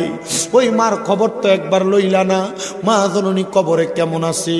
ওই মা ঘরে 3 টুকরা মাছ রানলে, আব্বা দুপুরে মাছের টুকরাটা খাইতো, তুমি তোমারটা খাইতা, মা মায়ের মাছের টুকরা রাইখা দিত, আমার ফুতে রাত্রবেলা মজা করে বাতরা খাইবো। ওই মা খাইতো না, জলটা দিয়া বাতরা খাইতো। আজকে অনেক সন্তান সন্তান ওই মারে জুদা কইরা দিছে, অনেক সন্তান মারে বাদ দেয় না, অনেক সন্তান ওই মা বাপরে আলাদা কইরা দিছে। মা বাপ সকালে এক ঘরে ভাত খায়, দুপুরে আরেক ঘরে ভাত খায়, রাত্রবেলা আরেক ঘরে ভাত খায়। কোনো ফুট যদি ওই মা বাপরে জুদা কইরা দিয়া থাকো, পারলে দে তোর পাও আমার সামনে দে, আমি শামীম দাদা দিব্যা দিয়া তোর পাও পরিষ্কার কইরা দেই। বলে হুজুর কেন? কারণ ওই মা বাপরে আলাদা কইরা দিয়া তুই আমার মাহফিল শুনবি, তোর শ্রোতার মতো শ্রোতার আমার দরকার নাই। যদি এই পুরা কিশোরগঞ্জের বড় আলেম দিয়া তুমি ওয়াজ করাও আর মা বাপের কলিজে আঘাত দাও, মা বাপরে বাদ না দাও, আল্লাহর কসম এমন ওয়াজ দিয়া তোমার কোনো লাভ হবে না। ওয়াদা করো যদি ওই মা বাপরে কষ্ট দিয়া থাকো, ওই মা বাপরে ধমক দিয়া থাকো, ওই মা বাপরে আলাদা করে দিয়া থাকো, আজকে এখান থেকে বাড়িতে যাইয়া মা বাবার পাউডির ভিতরে ধরবা, ধরে বলবা মা আল্লাহর রাস্তা আমারে মাফ করে দেন, আব্বা ধমক দিছি আর ধমক দিতাম না, আমারে মাফ করে দেন। কারণ কি জানো, যারা টাকা আছে মা বাপ নাই চিন্তা করে তারা একদিন জিগাইও, এরা কইবা আমার কাছে টাকা আছে কিন্তু আমি আমার বাপরে 500 টাকা দিয়ে কিনে একটা লুঙ্গি পরাইতে পারি না। মা ফিরা লুঙ্গিটা পরছে রে, মা ফিরা কাপড়টা পরছে, ওই মা কাপড় রাস্তা থেকে 5 টাকা কইলা তুমি পুতেরে দিছে, আজকে তোমার কাছে লাখ লাখ টাকা, ওই মা রে 500 টাকা দিয়ে কিনে একটা কাপড় পরাইতে পারো না, ওই মা কবরে শুয়া রইছে। এ সন্তান, টাকা পয়সা দিয়া কি করবা যদি তুমি ওই রত্নগুলা বাইচা থাকতে যত্ন না করো? আল্লাহর দোহাই লাগে, ওই মা বাপ বাচ্চা থাকলে বাড়িতে যাইয়া মা বাবার পাউডির ধইরা কইবা মা ও বাপ আমারে মাফ কইরা দেন। ওই মা বাপ মাফ না করলে আল্লাহ তোমারে মাফ করতো না। আল্লাহর নবী কয় সাকাতুর রব্বি ফি সাকাতিল ওয়ালিদাইন, আম্মা আব্বার অসন্তুষ্টিতে আমি আল্লাহ রাগান্বিত হইয়া যাই। আল্লাহ রাগান্বিত হইলে ময়দানে মাসরে ধরা খাইয়া যাইবা। ওই আম্মা আব্বা যতক্ষণ না বলতে মাফ কইরা দিছি ততক্ষণ পর্যন্ত তুমি তোমার মা বাপের পাও ছাইরো না। আজকের এই বাজিতপুরের দিলালপুরের শাহনগরের মাহফিল কবুল হইব কি হইব না এটার গ্যারান্টি কেউ দিতে পারবে না। আমি শামীম রেজা একটা গ্যারান্টি দিয়া যাই, আগামীকালকে যখন দেখবা এলাকার মুরব্বীরা দোকানে বইসা কয় হ্যাঁ শামীম রেজার ওয়াজ শুই না, আমার ফুতে বাড়ির যে আমার পায়ে ধরে মাপ চাইছে, তখন মনে করবা মাহফিল সফল হয়ে গেছে। অনেকে চিন্তা করে হুজুর আমি তো আমার মা বাপের লগে কোনো অন্যায় করছি না, আমিও কি মাপ চাইতাম? আমি বলবো সন্তান রে, আম্মা আব্বার পায়ে ধরলে সন্তানের দাম কমে না, ইজ্জত কমে না। মা বাপের পায়ের কাছে শুরু হইবা, সমস্ত জগতের কাছে আল্লাহ তোমারে বড় বানাইবো। আমার তো তত এলেম নাই, মাত্র কুমিল্লা আলিয়ায় কামেল প্রথম বর্ষে পড়ি, কুমিল্লা ভার্সিটিতে বাংলায় ফাইনাল ইয়ারে পড়তেছি অনার্সে। আমার এলেম দিয়া কথা কই না, আমি ক্লাস 6-7 থাকতে মা বাপের পায়ে রাত্রবেলা সুমা দিছি ওয়াজে শুইনা। আমার আল্লাহ এত সম্মান দিছে, আপনারা দোয়ায় কুমিল্লা আমার 6টা মাদ্রাসা চলে। ও বন্ধু, এটা আমার এলেম দিয়া না, আমার মা বাবার কদমে সুমা দেওয়ার কারণে। ওই মা বাবার কাছে মাপ চাইবা, যদি কোনোদিন মনে কষ্ট দিয়া থাকো আজকে মাপটা ছায়া লাইবা। অনেকে চিন্তা করে হুজুর যারার বাড়িতে বাপ আছে তারা বাড়ির যে বাপের পায়ে ধরবো, আমার তো বাপ নাই, আমি কার পায়ে ধরে মাপ চামু? হুজুর যারা আব্বা আম্মা আছে তারা বাড়ির যে মার পায়ে ধরে মাপ চাইবো, আমার তো মা নাই, আমি কার পায়ে ধরে মাপ চাইবো? এ সন্তান একটু পরে মুনাজাত হবে, আল্লাহর দরবারে দোয়া করা হবে। রব্বির হামহুমা কামা রব্বায়ানি সগীরা বইলা চোখের মনি কোঠার মধ্যে একটা মাছির মাথা পরিমাণ পানি চাইরা কোনো সন্তান যদি কান্দে ওই পানি মাটিতে পড়ার আগে আমার আল্লাহ ওই সন্তানের মা বাবার জীবনের গুনাহ মাফ করে দেয়। মুনাজাত হবে, কানবা, আল্লাহ তোমার মা বাবার কবরের আযাব মাফ করে দিবে। ওরে সারে 3 হাত গর্তে ফেলে কেমন করে আইলা চলে, তোমার বাড়ি আইতে দেরি হইলে যে মা ঘুমাইতো না, ওই কবর দেশে মায়ের পাশে একটু রইলি না। মাটি দিয়া যাইছো, বাপ মা কবরে কেমন আছে একবারও তো জানলা না। কেমন আছেন বাবা মনি, কেমন আছেন মা জননী একবারও তো খবর লইলি না, ওই মা বাবারে কষ্ট দিয়া দুনিয়াতে দিন কাটাইয়া শান্তি তুমি কখনো পাইবা না রে। কবর দেশের খবর লইলি না। এ শাহনগরের যুবক ভাইরা, দুনিয়াতে নামাজ পড়বা, রোজা রাখবা, হজ যাকাত দান সদকা, পীরের কাছে যাইবা, মুর্শিদের কাছে যাইবা, সব করবা, আগে নিজের ঘর মা বাপটারে ঠিক রাখবা। আল্লাহ যেন ওই মা বাবার মোহাব্বত আম্মা আব্বার জন্য খাস করে দোয়া করার তৌফিক আমরারে দেয়। আর আল্লাহ যেন রহমতের নবীর উসিলায় আমরার আম্মা আব্বার কবরটারে জান্নাতের বাগান বানাই। আসলেন নবী এই দরাতে রহমত বরকত নিয়ে, আসেন সবাই সালাম দেই ওই নবীর তাজিমে ইয়া নবী।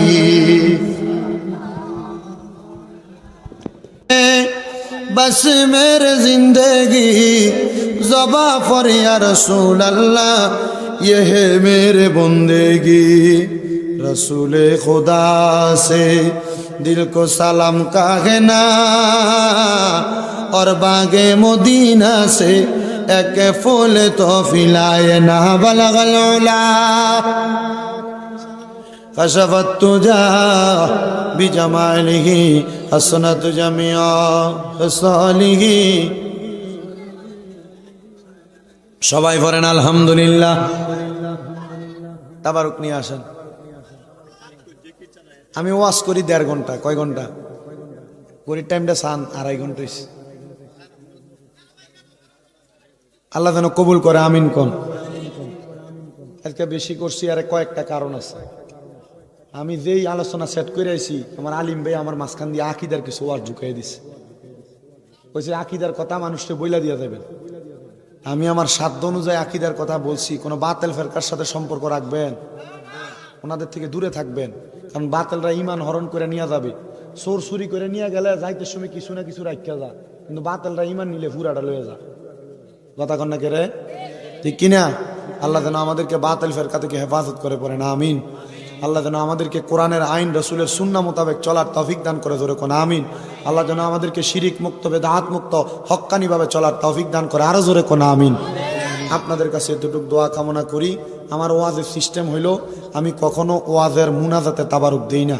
কারণ মুনাজাতে তাবারুক দিলে দোয়া করতেছে, আর দোয়াও মুখল ইবাদত, দোয়া হইল ইবাদতের মূল। কারণ আপনার হাতে তাবারুক দিলে টিপ দিয়ে ছায় কয় টুকরা বুঝতে পারছে। কথা বুঝছেন? হ্যাঁ, মুনাজাত দিয়ে দৌড় মানে তাবারুক নিয়ে জিকির করাম, জিকিরের মাঝখান দিয়ে তাবারুক দিয়ে দিব। জিকিরের পরে মুনাজাত হবে, এ মুনাজাত কইরা এর পরে যাইবেন। রাজি? রাজি? যদি কেউ যান লগের টাটান দিয়া বহাইলে বা। হ্যাঁ, মহিলা প্যান্ডেলে যে মা বোনেরা আছেন, আজ আদায় গেছি গা, ওয়াজ বেশি হয়ে গেছে। আপনারা কষ্ট কইরা কাতারটা সিরিয়ালটা একটু সুন্দর করে করেন, যেন তাবারুক দিতে সুবিধা হয়। আল্লাহ আমার মা বোনরে কবুল করো, আমিন কোন। জিকির কি আসতে হইব না জোরে হইব? মহাব্বত হইব না ফাগলামি করে হইব? মহাব্বত হইব। কোন কেমনে হইব? মহাব্বতে জিকির করবেন, যেন আমরা জিকির লইয়া কেউ হাসি তামাশা না করতে পারে। দেখবেন আমার লোকে যেটা জিকির করে। বলেন, আমার ভাই 2-3টা কথা কইব।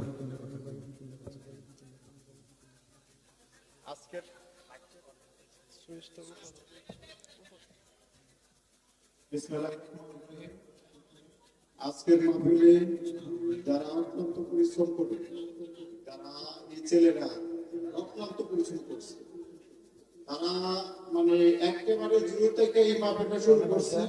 তাদেরকে প্রত্যেকটা মুহূর্তে আমি যতটুকু পারছি এই ছেলেদেরকে গাইড করা, এই ছেলেদেরকে প্রত্যেকটা ধাপে ধাপে বলছি তাদেরকে তারা বেদাত কাজ করতেছে, তারা বেদাত কাজ করতেছে। আমি তারা কি করতেছে, যেটা আজকের যে স্বামী মেজর সাহেব অত্যন্ত সাহসিকতার সাথে যেভাবে বয়ানটা এবং দলিল দিয়ে আজকে যেভাবে বয়ানটা রাখছে, অত্যন্ত সাহসিকতার একটা পরিচয় দিয়েছে। আমরা এই মাহফিলের পক্ষ থেকে তাকে আন্তরিকভাবে অভিনন্দন জানাচ্ছি। কারণ ওনার এই সাহসিকতা আমাদের জন্য একটা অনুপ্রেরণা। আমরা যে একটা আহলে সুন্নাত ওয়াল জামাত করি, আমরা অনেক কথা শুনতে হয়, আমাদের কোনো আপত্তি নেই। আমরা মুরগি না ওনার গোলামি করি। আমাদের কোনো ভয় নাই, আমরা ভয় নেই কোন কাজ করি না। তাই আমি বলবো আজকে প্রত্যেকটা ছেলের জন্য আপনারা দোয়া করবেন এবং এই মাহফিলে যারা 1 টাকা এবং একটা বুদ্ধি দিয়েও এই মাহফিলটাকে সাফল্যমণ্ডিত করেছেন তাদের জন্য দোয়া করবেন। এবং আজকে এই ওজন আমাদের সভাপতি উপস্থিত নাই, তো ওনার জন্য আজকে যারা আছেন ময় মুরব্বী সবার জন্য দোয়া করবেন। আসসালামু আলাইকুম। সবাই কোন মারহাবা। আপনারা যারা তাবারুক দিবেন চিল্লাচিল্লি করেন না। তারা যেমন জিকির করবো আপনারা আল্লাহ আল্লাহ করবেন। বলে এদিকে দে ওইদিকে দে, ইশারাতে কাজ চালাইবেন। জিকির হবে কার? বলেন কার? আল্লাহর জিকির হবে, মহাব্বতে জিকির করবেন। দূর বেটা, তুই আইয়া পরে দেরি করো, ইদানিং জিকির করতে পারবে না, তোর দেখবি মাইরাম। তে আমার ক্যামেরাম্যানও, তে আমার খাদেমও, তে আমার ভাইও, তে আমার জিকির ম্যানও, তে আমার সাপোর্টারও। মারহাবা কর।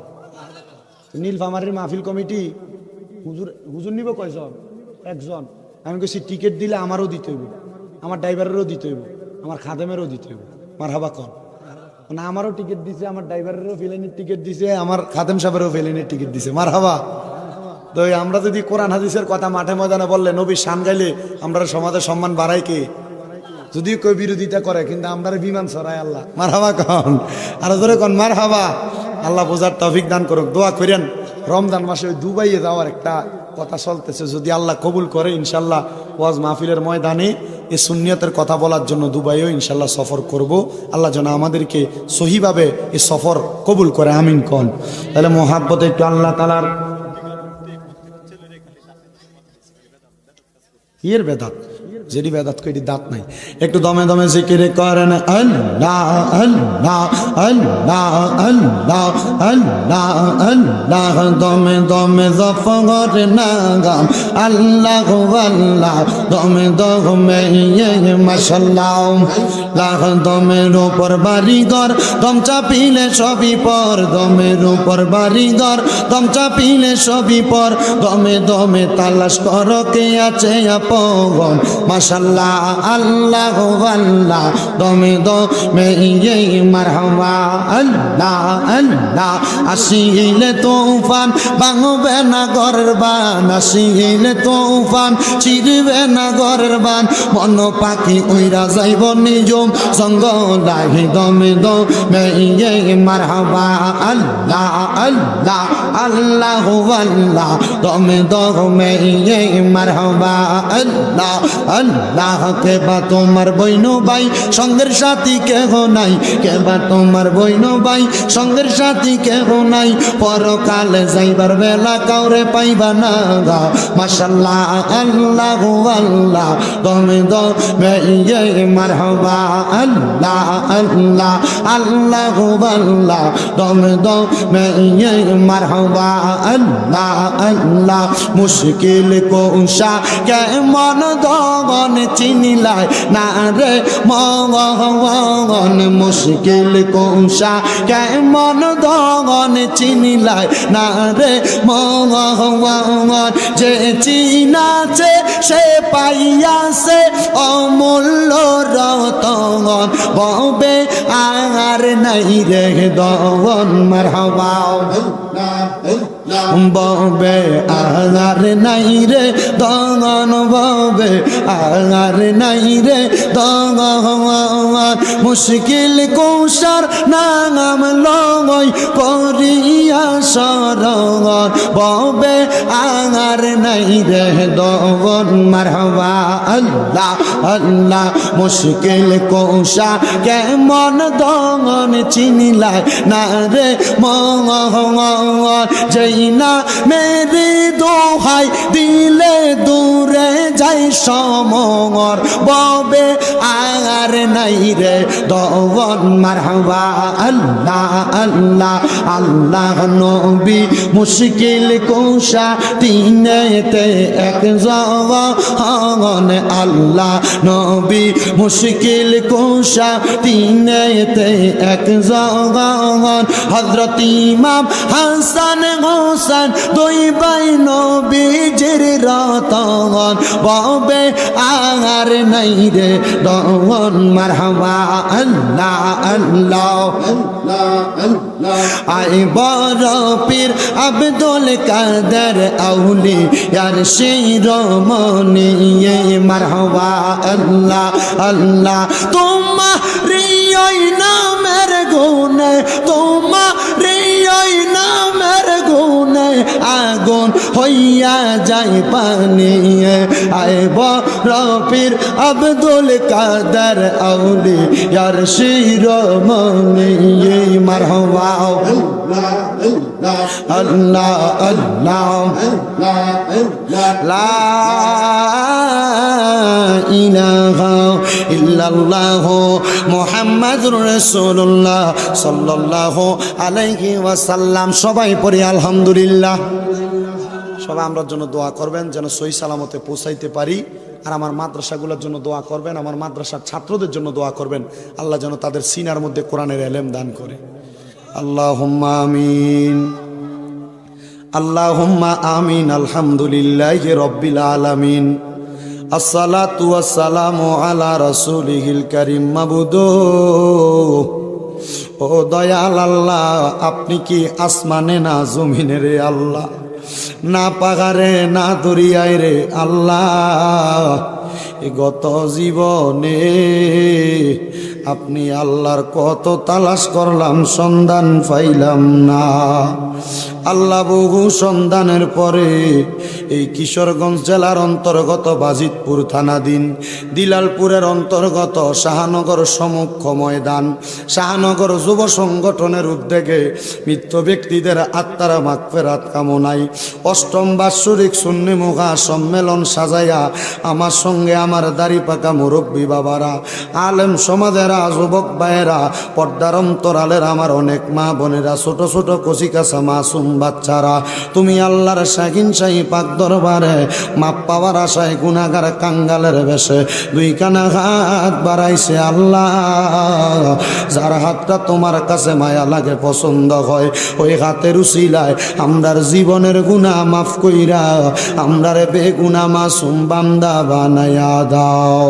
তুমি তো অন্তর্যামী রে আল্লাহ, ওই আমরা হইলাম ফানা, আমরা সুখে কিনা দুঃখে ডাকি গো ও আল্লাহ। তুমি যাই না কি জানো না রে আল্লাহ, করো আল্লাহ জাগালয় তোমার মনি মাবুদ। তাকে দেখেন গো আল্লাহ, এই শাহনগরের যুব সমাজের বাইরা এত সুন্দর করে জান্নাতের বাগান মাহফিল সাজাইছে আল্লাহ। আজকের মাহফিলে কে জানি গাত বানাইছে, কার জানি জগতের মধ্যে আব্বা নাই।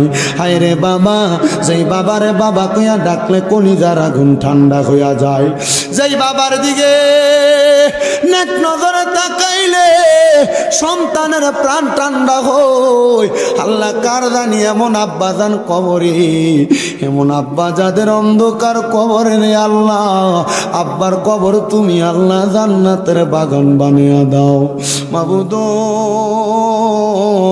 কে জানি হাত বাড়াইছে, কার জানি জগতের মধ্যে মা নাই।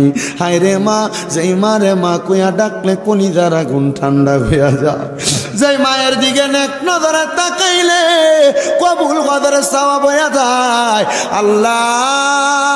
জানি না গো, কে জানি তার মারে হারায় আজকের মুনাজাতে হাত বাড়াইছে। আইরি এমন দরদি ববে কেউ হবে না আমরার মা, মা গো। মায়ের এক টান দুধের দাম কাটিয়া গায়ের চাম, সুদ হবে না রে মন পাপুষ বানাইলে। এমন দরদি ববে কেউ হবে না আমরার মা, মা গো আল্লাহ।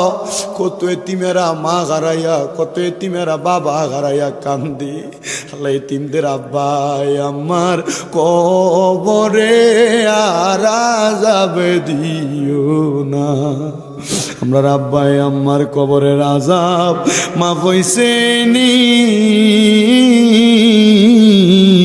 আমরার দাদা দাদির কবরের আযাব বন্ধ হইছিনি। মাবুদ রে, যাদের মা বাবা বেঁচে আছে আম্মা আব্বার হায়াতে বরকত দান করে দাও, আম্মা আব্বার খেদমত করার তৌফিক দান করে দাও। যাদের আম্মা আব্বা অসুস্থ শেফা আজলা কামেরা নসিব করে দাও।